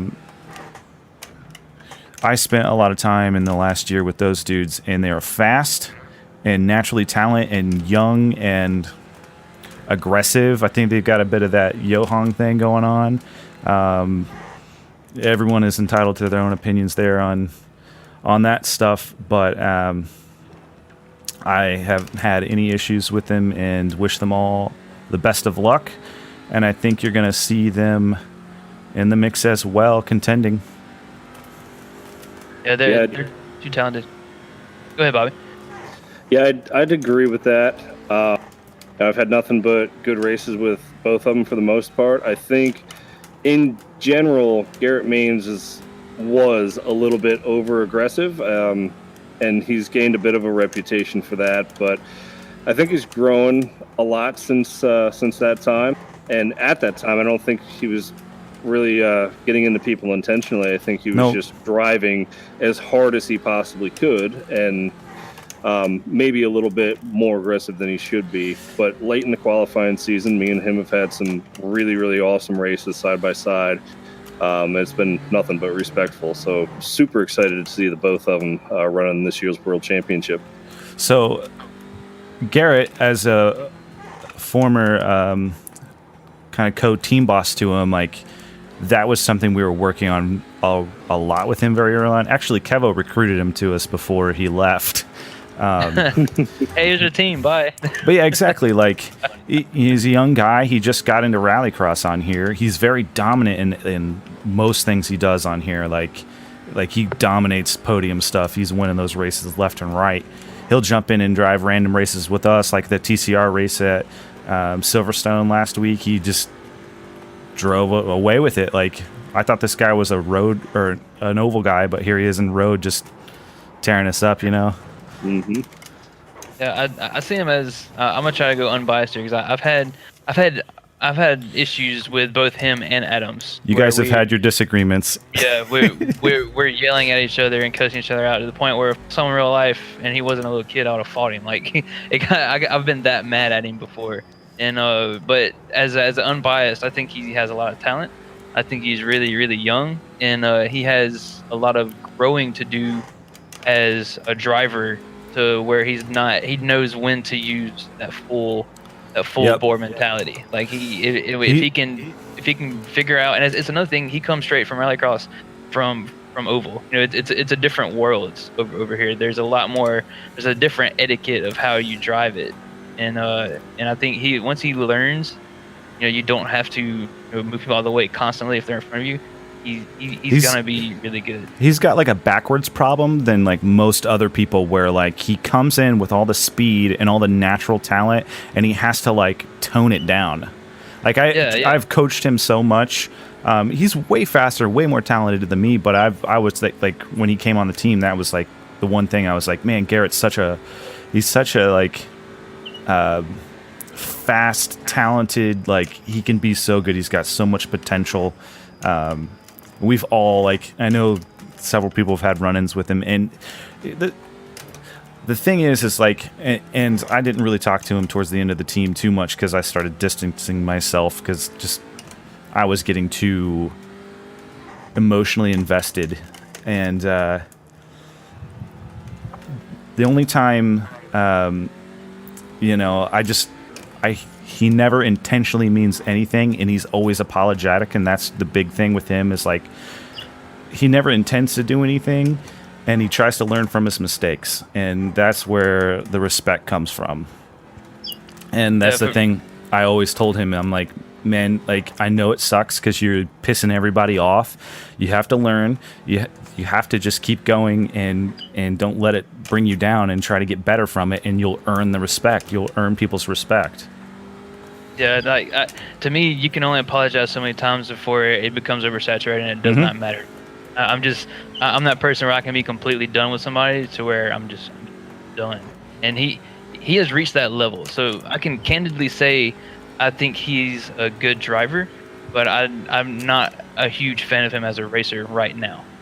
That's the thing, is like, it's not like a personal thing. Like, he'll jump in and talk with us, and I'm fine with him, you know, like, but I know he runs in with everyone all the time, and that's just something that he has to continue to grow in. And he races in real life too, and I know that, you know, he's probably dealing with that kind of thing all over the place.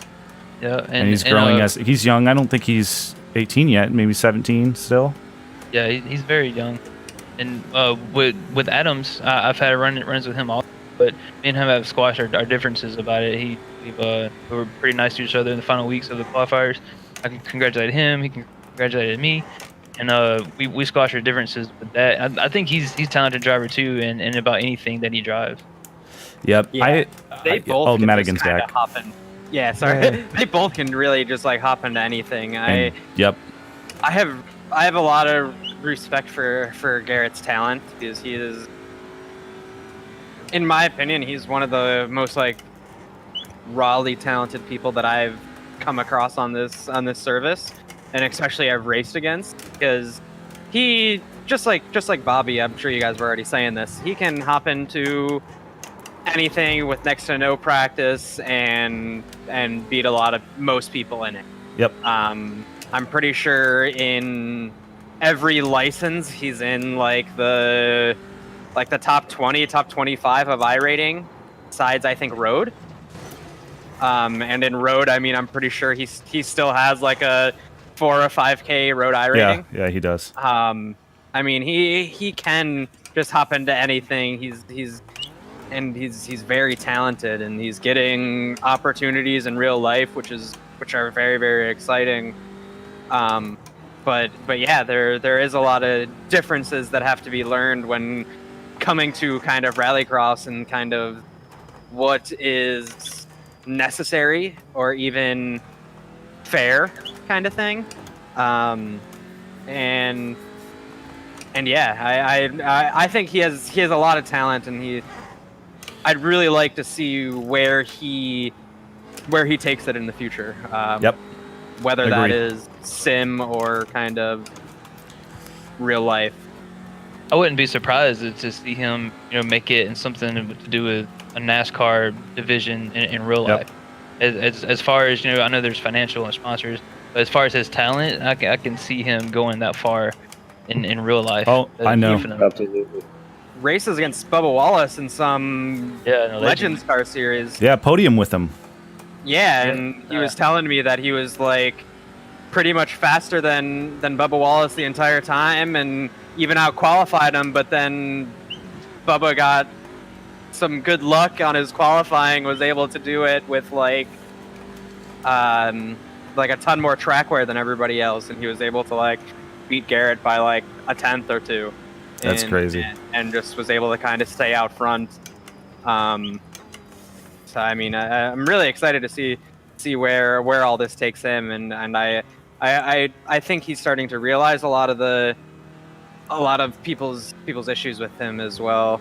And so yeah, I'm excited to see what he does in this series, because he has the talent to make it to the feature. He has the talent to compete with the top drivers in this championship. Yeah, I'm just excited to see where it goes. Yeah, I think you'll see him in there. We gotta move on. We have checker flagged a 2-hour session, guys. This is. I'm gonna split this podcast up, I think. Anyway, Matt Adams, real quick. I just wanted to just say he's fucking hilarious, and I've had nothing but like awesome times hanging with that dude. And he's naturally quick, just like we were talking about, and really stoked for that dude to be in the championship, and can't wait to see what he does. Yeah, he's a really good guy. I really enjoy hanging out with Matt, driving with him, and talking with him. He's a good guy. Who else we got? You got your roster? Yeah. So we can Just step in real quick, and it's just amazing that every name we bring up, I can't find a reason to think that they wouldn't be a contender for the championship. This is a really tight field. This is going to be awesome. Dude, it's so exciting. This is why I want to podcast about it. Absolutely. Looking at this roster now, I mean, just kind of going down the line, it's Mitchell DeYoung, Joni Heikkinen, Josh Fox, Stallion Sheplepsy, Johan Harth, Garrett Lowe, Bobby Zelensky, Logan Clampett, Philip Diaz, Cedric Meyer, Nathan Gesmeyer. Lyon. Cedric Gesmeyer, Nathan Lyon, Connor Parisi, Michael Guest. Now, those are all the drivers who pre-qualified for last season. But I mean, if we even just looking at those names, we have DeYoung, who's in every World Championship Road Series and basically top 3 in all of them that he competes in. Yep. Former GRC driver. GRC driver. X Game gold medalist. Last year's X-Games gold medalist. iRacing Rallycross world champion. I mean, I think he pretty much won. They won Le Mans. They won Daytona 24. I think they won. Something that not a lot of people know about him. He is amazing at Beat Saber. That's awesome. He is amazing at Beat Saber. I was like, holy shit. Man, fuck this dude. He's good at everything. So we all know Yoni's gonna be right up there. That battle, like we were all thinking going into that Mitchell had this wrapped up, and then here comes Joni Heikkinen, and that dude it came down to the final race. Like he drove so well, drove so hard, and I mean, seeing him jump over to RX Academy, like that just proves like how much of a badass that dude is, and I can't wait to see him go to work again this year. I loved his post-race interviews, because that I was asking him, who gets it done for you, and is there anybody know the thing? And Tony just goes, no, just sim gear. just sim gear. That was it. Man, Yoni's the best. Yeah. He's for being as badass and as I'm trying to think of the word. There's a huge language barrier, I'm sure. But he interacts a lot more with our group than I would expect. Yeah. Like he almost interacts more than Johan, I think. Yeah. I feel like he probably feels more confident typing than Oh yeah, talking. I'm sure. And Danny's like that too. Yeah, and because I've heard from Julian, when you're not as on the same level as English, and I completely agree. Like if I start speaking Spanish, I'm gonna feel stupid. So I know how they feel when there's a language barrier, because it's tough. That's something. Yep. Julian told us whenever he first learned English, he was really quiet, and I feel that's probably how Yanni is. And Danny, I've talked to him lots, and he may feel the same way, or may just not want to talk to him about it. There's definitely a language barrier at some point. So a lot of the other guys from last year, I would say Bobby Zelensky, Logan Clampett, like these are dudes that are multi-world championship type caliber dudes. They're no slouching. So what Zelensky just did at the Roval. Dude, Zelensky is the road course master. He walked away from everybody in the first corner, and then just nobody was able to even be within a second of him after like the first two corners. I think the entire race. He was in a Porsche Cup also. Like he's fast whenever he drives. Yeah. Yep. I mean, every single one of these guys. I mean, they might not be driving rallycross every day, or even really doing that, but I mean, they're not gonna be slow. No one's gonna be slow in this damn world championship. Yeah. What I'm hoping for is like these guys are a little bit caught off and surprised by the new qualifiers. But yeah, they're not going to be slow whatsoever. They're all world championship caliber people, obviously. Cedric is kind of sneaky because he snuck under the radar like the entire time, and then you see him transfer into this year. It's just like that's like consistency at its core, right there. Yep. He was always there. He finished 10th in the championship. Yeah, I think so. I'd have to go back and check, but yeah, I remember just hearing a couple times like the Fusion guys talking, because we'd always hang out afterwards, and they're just like, man, like he just consistently just places, and like where is he coming from? Like he's always there. Philip Diaz is another one of those just naturally talented guys. You see him all over the place in world championships and stuff. Same person for Clampett. He's always there too. Yeah, these guys we don't know them that well because they're not in our iRacing group, because they do a lot of other things. iRacing is their side gig. Right. That's why we don't have a lot of words for them, because we don't know them, and we've only seen them on the broadcast. I think out of all of the guys you mentioned, the one that we've spent more time with on the track but haven't talked too much is Michael Guest. He started doing the qualifiers and stuff with us. Yeah, jumped in those strength of fields. Yep. Wasn't drawing a blank on his name. Garrett Lowe, wasn't he on Fusion for the last World Championship? Yeah, we didn't talk about Garrett. Yeah. Dude, Garrett is the best. Well, he's got a really awesome story. He's joined in voice and hung out with us quite a bit. By far, hands down, the best win of last year was his Iowa victory. Like all the attention was on Yoni and Mitchell, and then that dude just sneaks on by. That's my favorite thing that ever happened. Garrett. Technically, he's the only driver on Fusion Racing.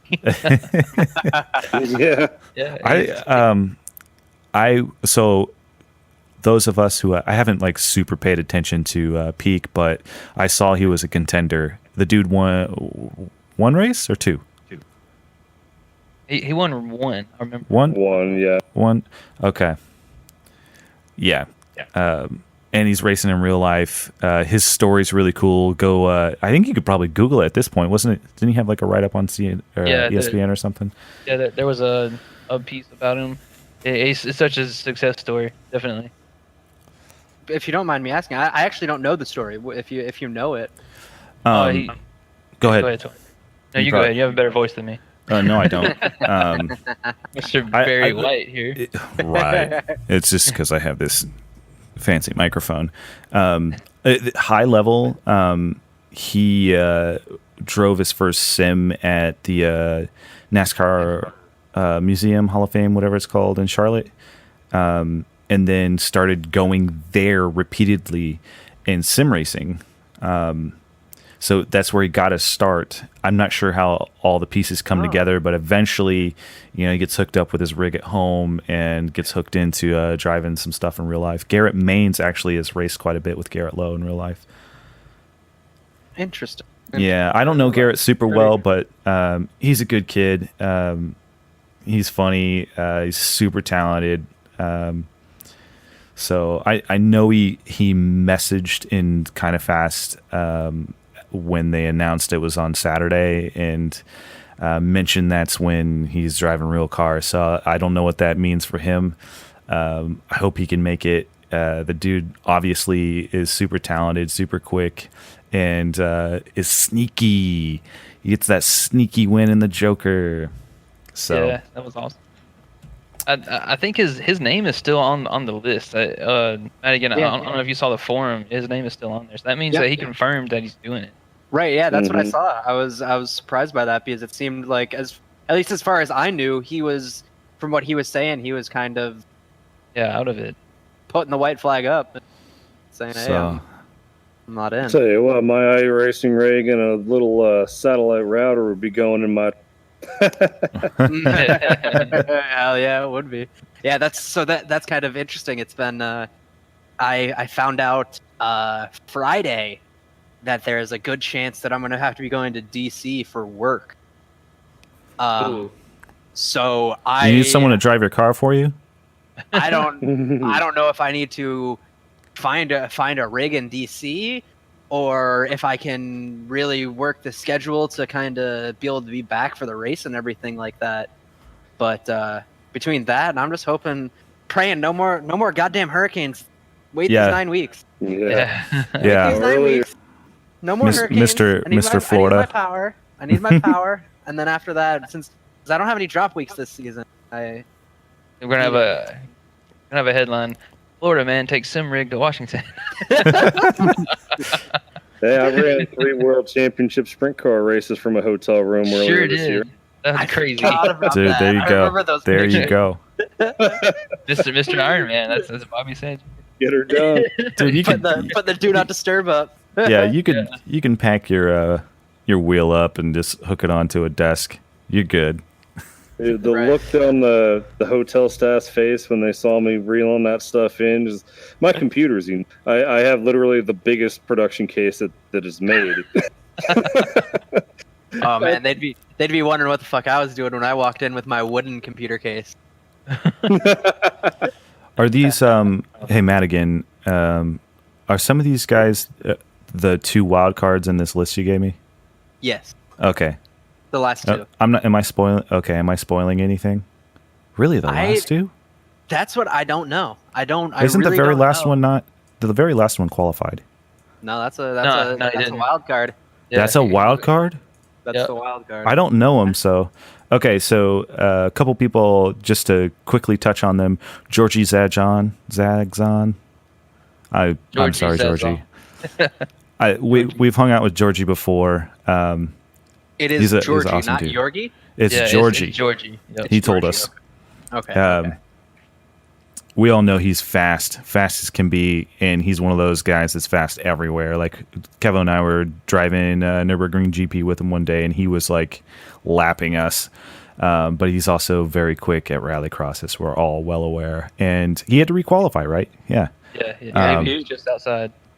Yep. So I think Georgie is the last car that had, or the first car that had to qualify from last.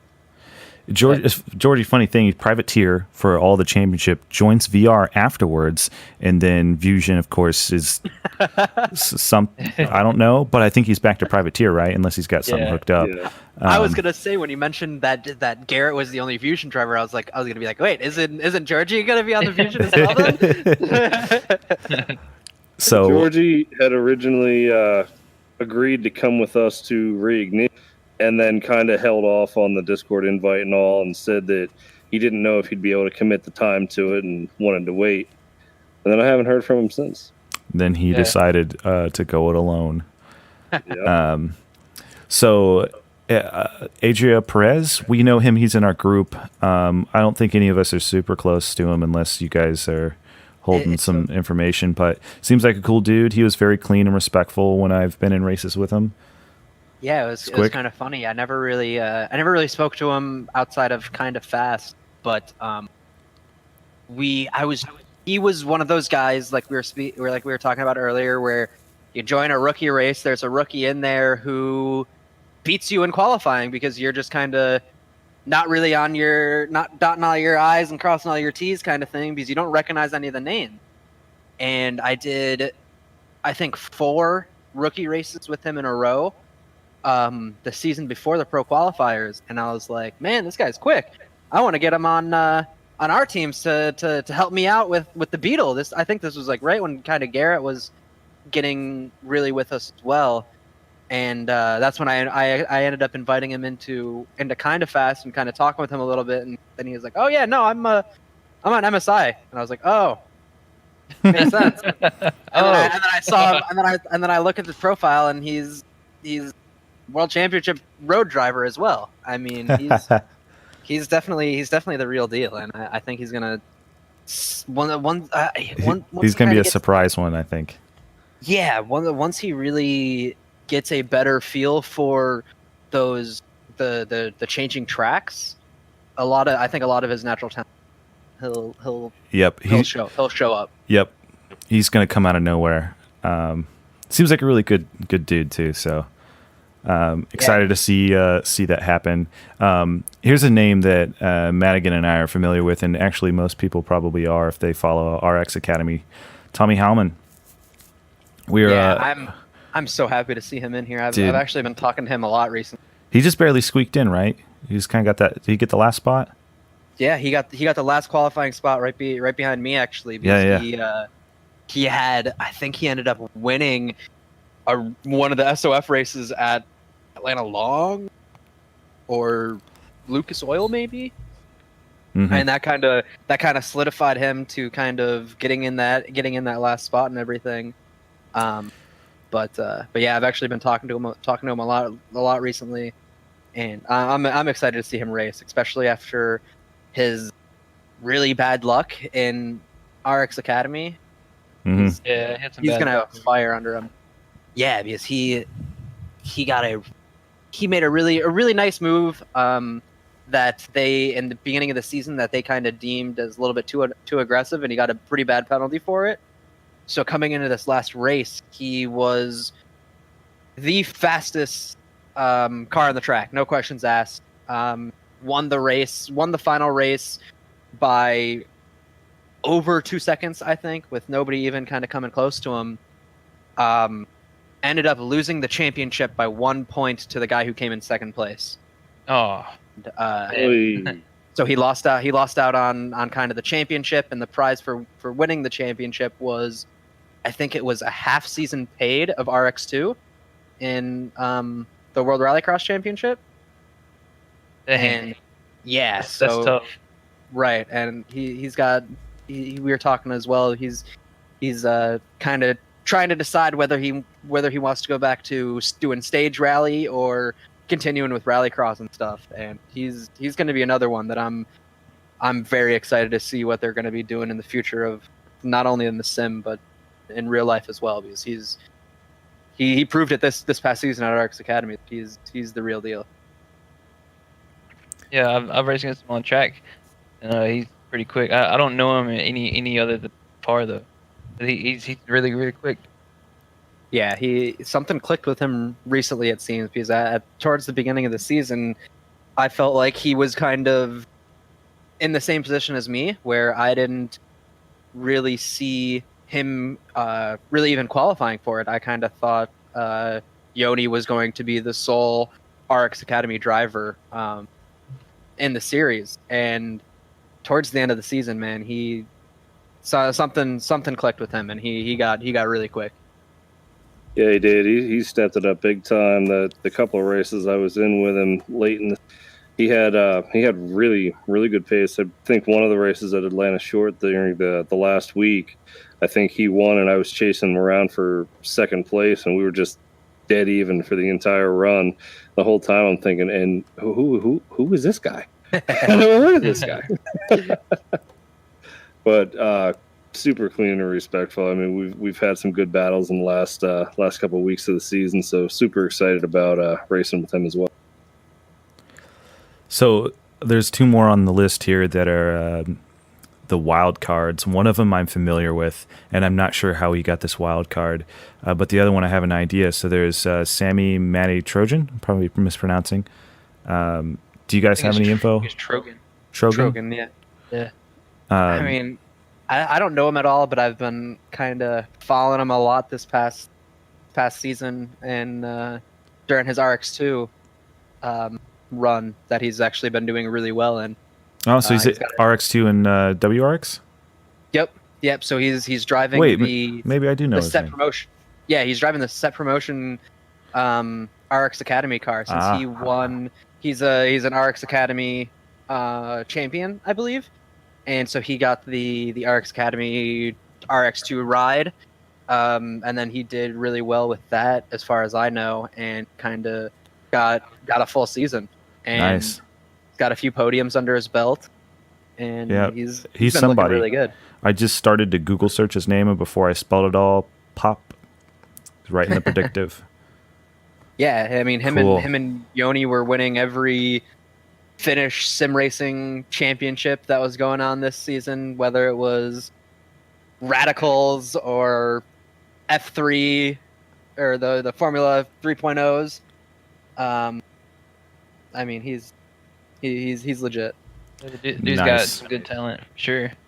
He's young too. I don't know how old he is, but I mean, he looks like he's Hold on, I got his Wikipedia. 16. Wait, is there a Wikipedia? Yoni is only like 21. Is he really? I thought Yeah. he was a bit older than that. Yeah, me too. No, I think he was 20 last year in the championship. I think now he's like 21 maybe. Tommy is very young as well. I'm pretty sure Tommy is a little bit younger than him. I think he's like 18. Sammy, born in 2002. 17? Wow. Wow. That's awesome. So let's wrap this up with our last guy here, Marcos Matamoras. We know him from the qualifier. He's quick. Yeah, he's quick. I've been door to door and bumper to.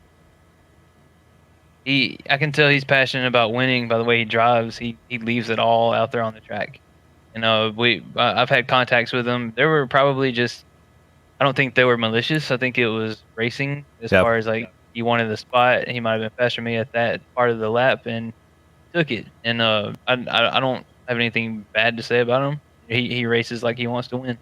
Yep, that's what I noticed the first few weeks I attempted. Like, he was in all those SOF races, and yeah, I mean, he was going for it. Like, I couldn't call anything dirty that he was doing. He was just going for it like the rest of us, and he's super fast. So, do you guys know the how he got the wild card? I think they just picked the one person out. Yeah, I'm pretty sure it was just the one person out. I know he's so he like was one step out. I know he does like stage rally in real life, but I don't think that had anything to do with it. I think So it was just he had was- the ability. He was behind Tommy then. Yep. So that was really close because Matt Everhart was right there too. Yeah. It was 7-point difference. 7-point difference. Wow.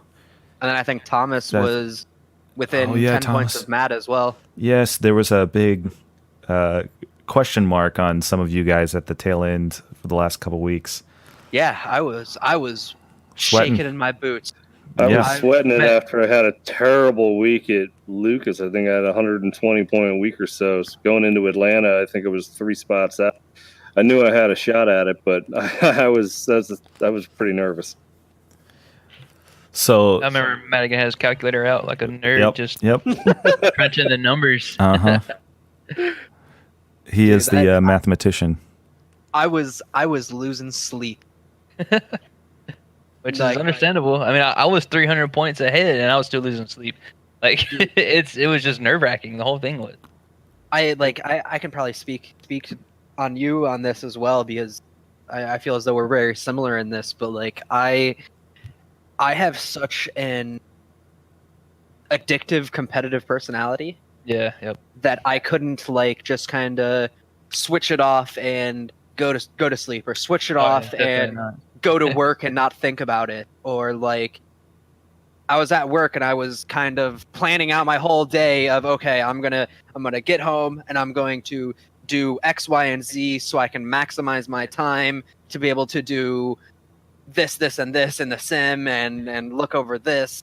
It was Yeah. it was like, stressful. I started up left work last Saturday. Yeah, of a week. No, when was it?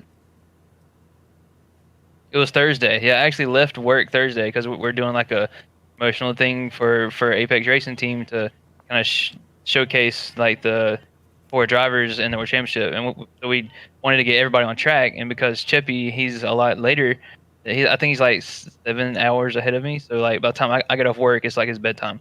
So I like left work a little bit earlier, and I was supposed to stay 12 hours. I only stayed like 9. And I was like, hey, I got a photo shoot. So I just left. Like that's how seriously I take all this stuff. Is I'll leave work. I'll straight up tell them no, I'm not doing it. I have some other stuff I have to do.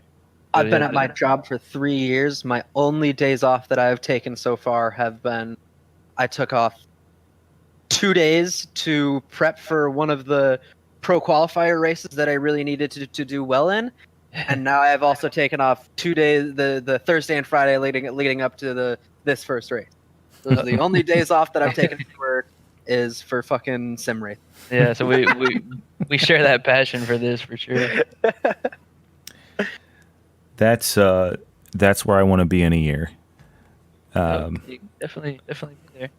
So, go ahead.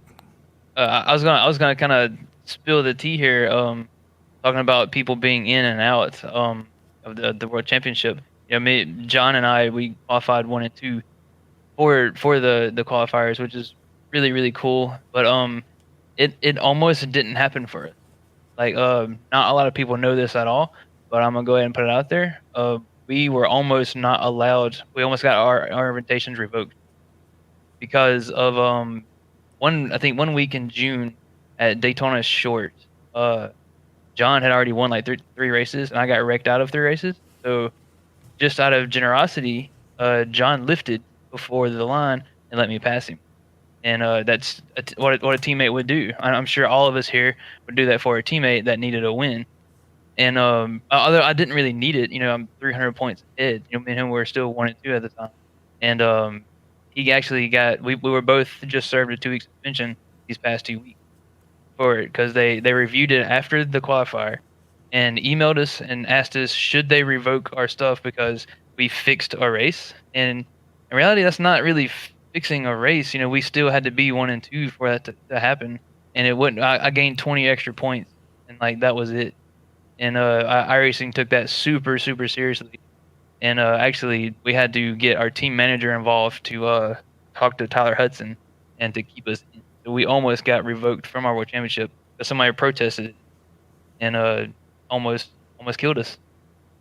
Oh man, That's rough because I think in a lot of our eyes, there's some gray area kind of rules where it's more of a judgment call by iRacing. Exactly. Whereas, you know, I think the only thing we had were just some like forum posts from Tyler to kind of go off of with the qualifier. But it doesn't mention, it's slightly vague, right? So it's like they don't want you to sandbag, fix a race, right? But then again, there's also teams and team orders is a thing, right? Like teams help each other and yada yada. Like Subaru just did it today. Yep. Yeah, it sure did. Yep. So that's like a very common thing in motorsport, right? And, that was the biggest topic of the races. Didn't was it Coanda or somebody did that in a World Championship race? I was just about to say this in the F1 series with it was I think it was Martin Kroenke. What's they? And Hutu? Yeah, Gregor Hutu and one other person. The person leading, I forget who it was, let his teammate on Kawanda go past right before the chicane at the bus stop at Spa. And by doing so, he blocked Gregor Hutu from getting anywhere near him and caused Gregor to actually finish second or third. But anyway, it gave the championship to that person that he allowed pass. Like it was on the actual broadcast for a world championship.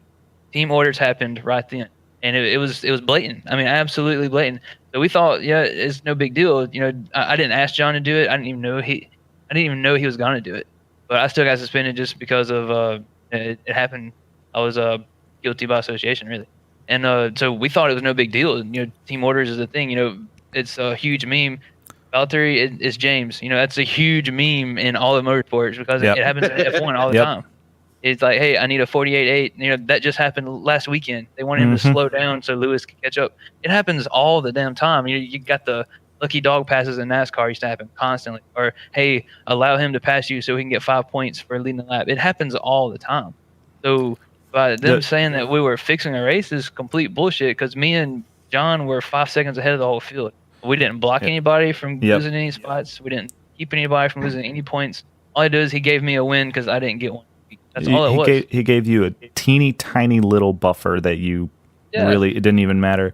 Here's the thing, and this is really what kind of coming around full circle here. This is what ended Converge is everyone was out for everyone. People that were friends, they didn't care anymore. They wanted in, so they were going to protest anything that they saw. And I don't know who filed that protest. I'm not blaming it on anyone that I was on teams with, but that was flying around everywhere, right? Like it was in kind of fast. People were like, "Oh, protest, protest, protest." So yeah, I mean that sucks. I'm really glad you guys got the benefit of the doubt there. We were nervous. Like we were so nervous about it. We kept it on. Probably the first time it's ever been talked about. I think I might have told one or two people really, really close to me, but other than that, we kept it under wraps completely because it was such a huge deal. You know, me and John have worked our asses off whole year for this, and for us to be 1 and 2 and then get accused of cheating because he let me pass one time. Like, are you serious? Like, come on, iRacing. Like, that crap happens constantly. Like and for them it's a huge gray area because they don't say you can't do it. They say that you can't alter the outcome of a race as far as like cheating. Like we weren't actually cheating. He just allowed me to pass. If he wants me to pass him, that's his deal. Like it'd be different if exactly. We're about to make the same point. It'd be different if he blocked the entire field while I was in like 5th and he was in 1st and he caused a huge pile up and then I passed everybody. That's different. But we were 5 seconds ahead of the whole field.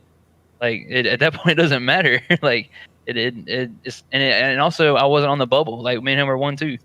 Like I didn't block anybody else's chances of getting in. You best believe there are people running races trying to qualify where their teammates, because I know from experience, they're not purposefully showing it, but they're not driving as quickly as they can. Oh yeah, it happens all in motorsports. It's just it got flagged for us because we were 1 and 2. Yeah. You're and primary I know exactly targets. who protested it. I'm not going to say any names, but I know exactly who protested, and I don't respect it at all. And it happened like earlier in the year, and I knew it happened, but I got over it. But since it almost revoked my opportunity to do one of the hugest goals I've had for the whole year, I'm completely upset about it. I think that's something that's kind of my biggest issue with the way that I think it's kind of shown in the Porsche Cup Series as well. I mean, and I'm sure it's shown in a lot of the oval and dirt oval ones too. But I don't really watch any of those, so I don't really know.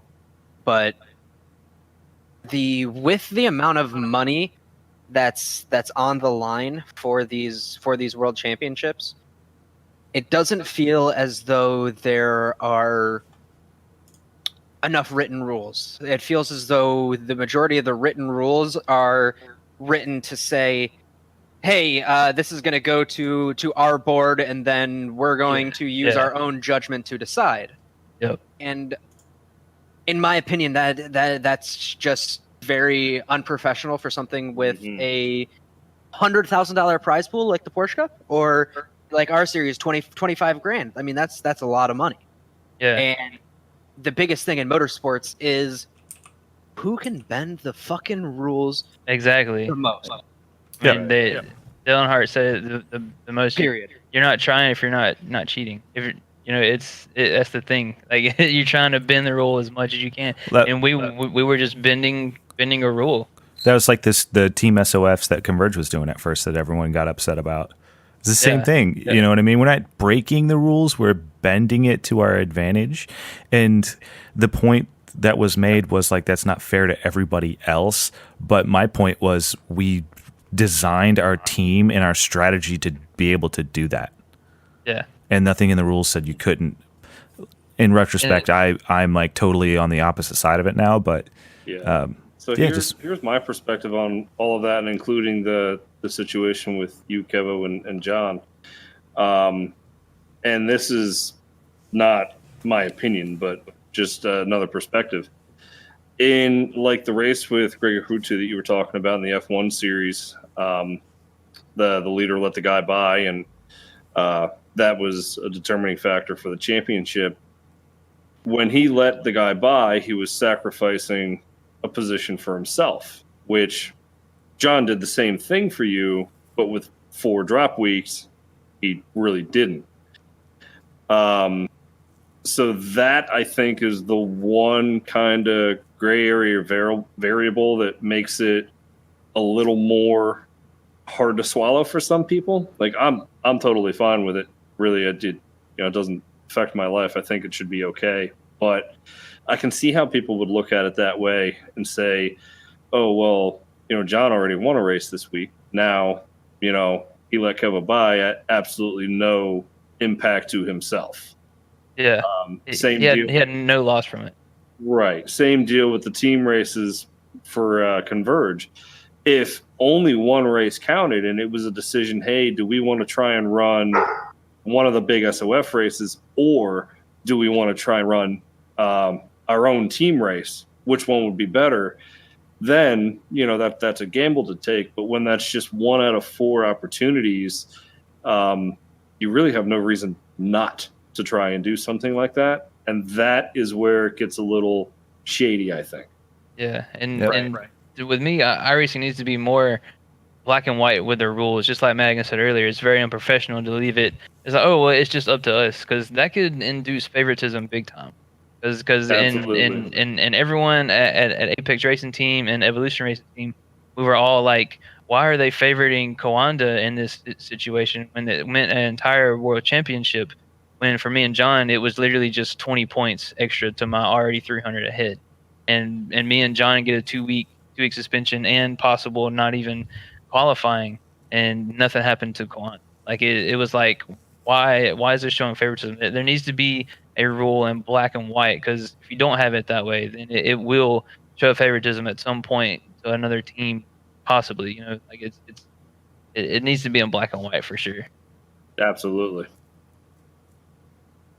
Yeah, I especially, I just it coming from kind of the traditional, for lack of a better term, esports scene, where it's like your FPS games like CS:GO and Overwatch, and kind of working for like a really prominent esports organization, and seeing how like ESEA handles all their tournaments, how these majors are handled, how just even some of the like the $100 prize pools tournaments that I played in were handled just because they had a big name sponsor in it. It really surprised me when I kind of started seeing how a lot of this stuff was handled with iRacing, especially with seeing how BMW dropped their WEC team for esports. Porsche is putting all this money directly into iRacing, and NASCAR is as well, and it's just it's kind of surprising in my opinion. I don't like I'm very fortunate to be a part of it, and I love everything that they're doing. I'm the biggest advocate of iRacing, but just coming from those other types of games and seeing those huge major tournaments where they fill out arenas, and how they're handled compared to this, understanding we have 7,000 concurrent viewers on a good day. I understand why we're at the position we're at, but Yeah, it's definitely not what I expected. It's starting to grow, and it's something that needs a bit more attention in that area. That's for sure. Because I mean, like even on game battles, like for playing Call of Duty, we're playing Search and Destroy. Like we've been disqualified from a round because we didn't have the timer set from the time you spawn in to the time the match starts. That's how minute the rules get to where it's in black and white. Now I realize racing is very, it's very there's a lot of variables into it all the time. It's always changing, but if that's the case and you have this much money and sponsorships on the line, like you said, they got to have more attention to it, definitely. And I know iRacing isn't a huge corporation. They're not, ESA, ESL, MLG. They're not any of that, but they're getting to the point where they have to start stepping up and being more black and white, not just it'll just go to our board and we'll review it. You need to be very clear. I think the one thing that gives me hope about iRacing is that it is a 11-year-old sim, and it's constantly changing and growing. So I expect iRacing to be around for a very long time, and I expect that because they're going to adapt to things. And when money starts coming in and big teams and a lot of attention starts getting put on them, for example, they've been broadcasted on sports networks now. They're going to adapt, or they're going to die, right? So they're going to adapt, and it's going to change. Like this thing changes all the time. It's changed so much in just the 2 years I've been on it. And Bobby's probably seen a lot more change than the three of us. Enormous amounts. So yeah, I'm with you there. Like Madigan, to your point, like I'm the biggest advocate for this thing. Like I see these arguments all the time. Like renting is the funny thing people say, and I'm like, no, you don't understand.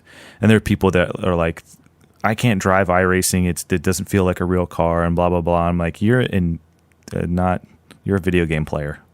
Yeah. But raise my subscription $10 more a month. I will still pay. I will still play. Gladly. I will still get on here. It's not that expensive, and like I'm always like, it's expensive if you're talking about a video game, but you spend $60 on a video game, you play a fraction of the amount that you play iRacing, right? You don't have a competitive scene. I couldn't go into any other video game and get, how many people are in our server now? Like over 100 and some. 100 new friends, have opportunities. I've won money sim racing in the last year. Opportunities to join world championships and stuff and compete at a level like the path from zero to the top end of this esport is so easy to get to compared to like so many other things in life in general, and definitely other esports. Like, so yeah, rant. Yeah, you have a good point, definitely. And people, like you said, they talk, and like even right now we're bitching about this rule thing, but you have to admire, iRacing being as small as it is to becoming as big. Yeah, like you said, they're gonna evolve with it and keep it going. If no one, sorry, like I said earlier, that they're not this competitive, big, huge arena feeling. Exactly. Right. And if no one is telling you what you're doing wrong, you're not going to get better, right? Yeah. Like, exactly. My biggest thing is the way I said it can be taken as like, oh, I hate this, I'm just bitching to bitch kind of thing, but I'm the kind of person where I love to play devil's advocate, and I'm a wouldn't even say a big believer. It's my biggest belief that tough love is the best way to improve.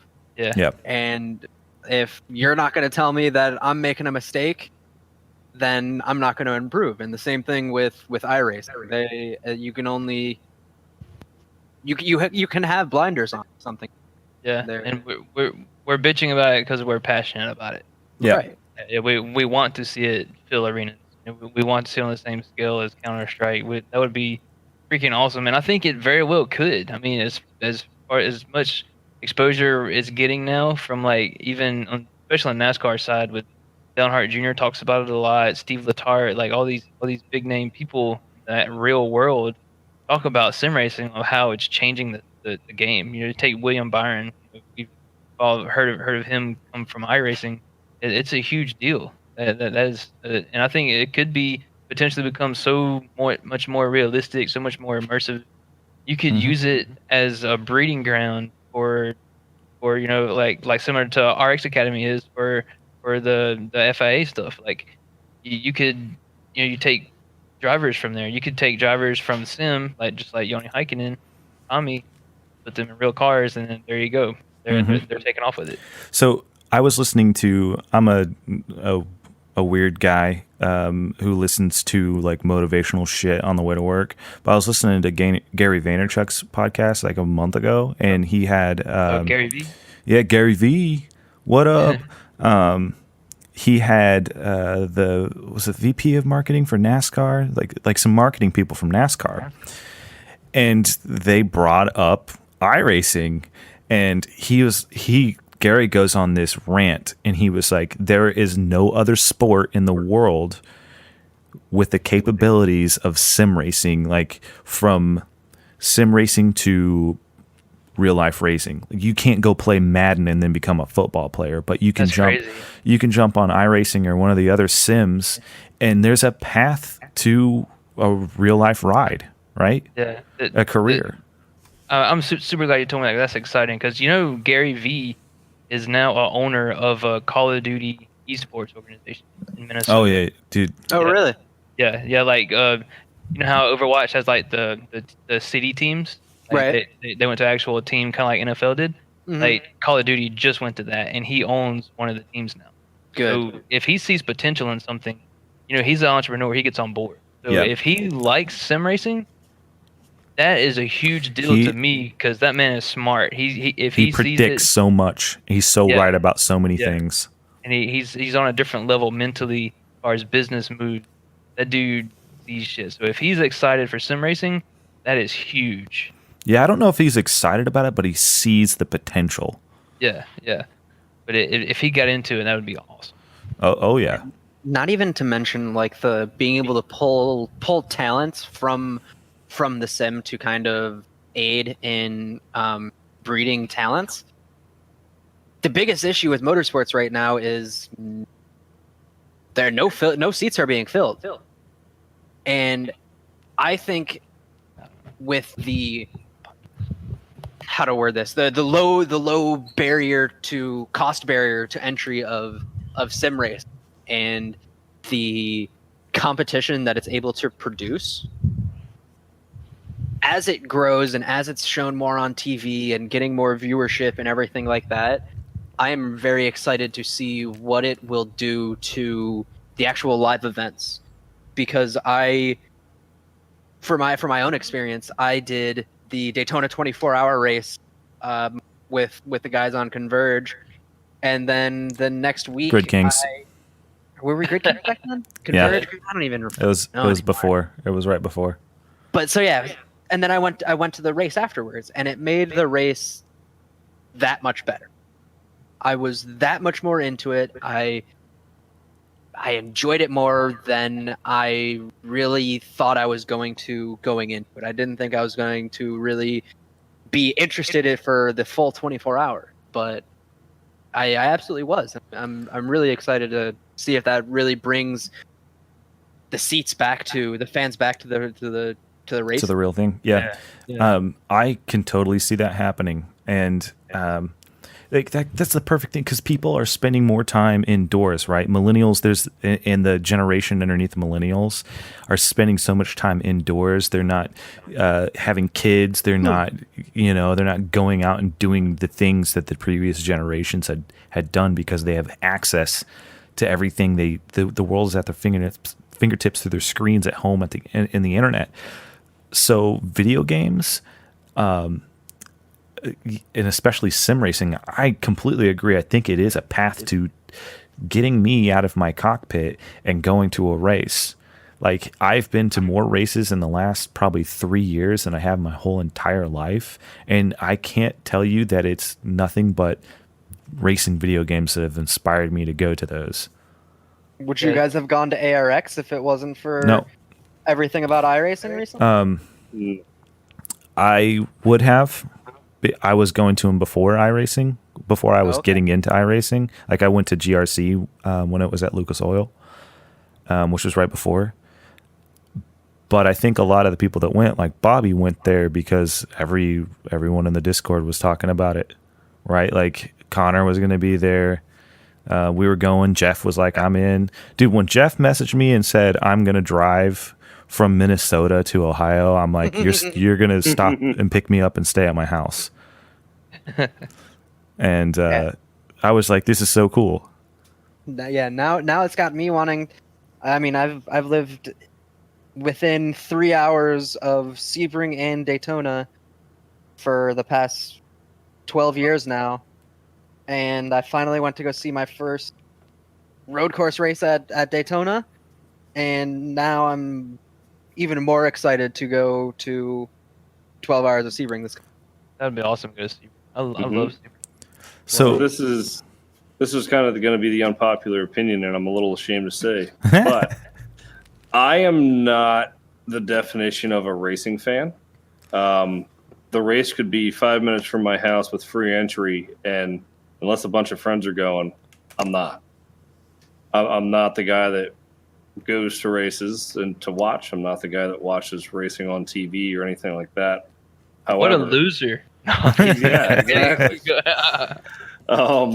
I've been to a good handful of races over the last 10 years because of sim racing and getting together with teammates and friends.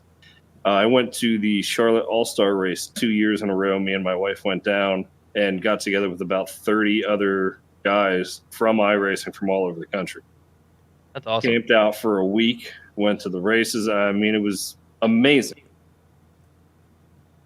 So sim racing definitely is going to bring some more people out to the track from within, from spectators' perspective.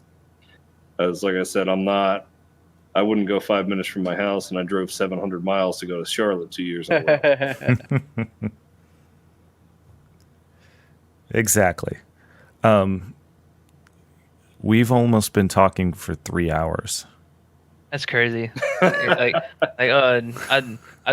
listen to Joe Rogan's podcast a lot, and he talks about that. Like, before you know it, you're in hour 4 with somebody that's really interesting to talk with. And this long form style of talking is like the best kind of interview.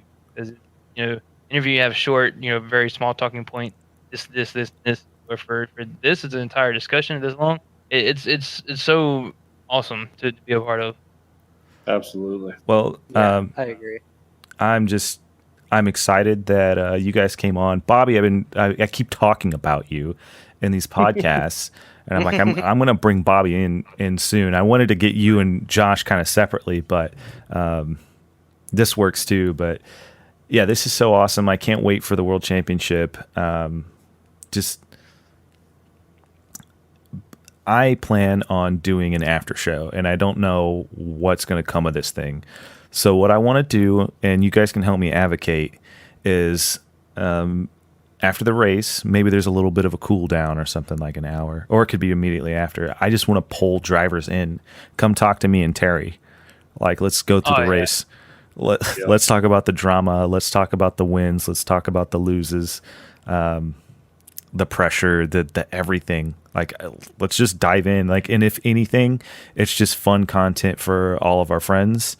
But best case scenario, like we can use it as a platform to pull more people into Rallycross, which is what we all love. Yeah, most definitely. Everybody loves a good storyline, so I'm always down to talk shit. I can't. We could fabricate it. I hate Madigan. All in this. Dude, Kevin and I, we were planning this from like a year ago. You remember that? And we started doing the GK World Tour, and we were like talking shit to each other the whole time. We'd be in the Discord like, "You're going down. Like you don't have a chance." Like, yeah, I mean, honestly, if the way for viewers in anything is controversy. Oh yeah. Yeah. That's how NASCAR got big. Right, exactly. Like, Yes. and nobody wants to just like, and there's a lot of personalities in this series, and I mean, I'm very excited. I think we're gonna have a really good season. Yes. I cannot wait to pull everyone in. And I know there's a couple people where we're like kind of like beating around the bush on Garrett. I sit here from the sidelines, and I've got I like everybody. I want everyone to get along, but at the same time, I don't. Like, I want to see the drama. You know what I mean? As a fan, yes, exactly. So it's like, I'm friends with Garrett. I hope he like wrecks people and they get pissed at him, and I can bring everyone on the podcast and talk about it. I hope Kevin, I hope you do something stupid and like completely like take out 3 people, get them all pissed at you, and then we'll all come on and talk about it. Oh, Matt 0x Madigan is definitely going to be locking his break sometime this season. I'm sure of that. I'm all in for coming in and roasting Kevo a little bit one of these races. Yeah. So, Awesome. yeah, let's do it. I'll set it up, and I'll alert more people to it if I haven't already made it clear. But I'm really excited about that. You and Terry on there, because y'all are the most, calming sounding people and can talk so much. Especially Terry has so much experience with radio already. He's been a personality before. And fun fact, Terry's my actual spotter for anything, and he calms me down so much. It's amazing. Like I hear his voice while I drive. Like that's great. Awesome. Terry is the GOAT. Yep, yes, definitely best dude. I voted him best dude ever. Like, best dude ever award. You heard it right here, Terry. That's right. Goddamn Terry. Fucking Terry. Fucking Terry, goddamn it. I wish I could find that video. I can't find it anymore. He posted it. Yeah, Madigan posted it the other day. I was just watching it the other day. Yeah, I'll send it to you. I was just watching it the other day. That was like the first time I was like streaming a race, and I'm just like really nervous, and like for no reason there were like 2 people watching it. It's great. Dude, it's comedy. that was such a fun race. Yeah, it was. Then we had our battle to the very end. Oh yeah. Oh yeah, and I everyone lost because I didn't land the fucking jump in 6th, and I had to shift for the line. That was an awesome race. Yeah, there it is. They're sometimes the most magical races. Like the Madigan was watching it. The finish we had at Sonoma last night, where between second, third, and fourth. That was insane. I have the video edited. It just crashed on my computer before you guys. I was wondering why that hasn't been posted yet. Yeah, that was a good race with you and Jay. Yeah, I think it didn't like my replay file or something. It was being weird. I totally forgot about those slowdowns during my race. Yeah.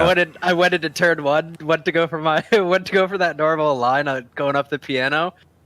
As soon as I got off the piano, it just gave me a 6-second slowdown, and I was just like, "Oh, all right, that's the end of that." I haven't driven Sonoma since I added the slowdown. You should probably go. Yeah, you gotta. I'm not saying practice, Bobby. I almost called you Terry. What the hell? I'm not saying practice, Bobby, but you might want to just go check it out. Don't even drive it at all. I could use some slowdowns from you during week 3. So don't the slowdowns aren't even this. They removed the slowdowns, but All right, nice. they're gone. My advice is avoid going off track at all costs, going up the hill and over the hill. Yeah, stay between the lines. Why didn't they just give us a wall? Exactly. Dude, it's so stupid. Now somebody can push you out and you have a slowdown. Like, I'm sure there's some net code involved, but last night, I was hunting guy down, caught up to his bumper for first, and he goes off, cuts, into the grass from the piano, and then comes off, and then, I'm kind of going wider and doing a later apex going up the hill, and I just go this tiniest bit off right there, and 1.3 second penalty. Yeah. And he drives away.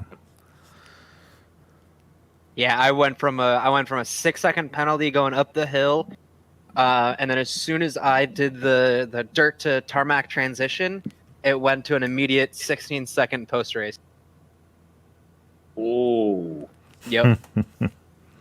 Yep. So I learned that one the hard way. I didn't think it. They're only like a second, and then you can get them off like by the time you get to the jump if you're just like a little smart about it. Yeah.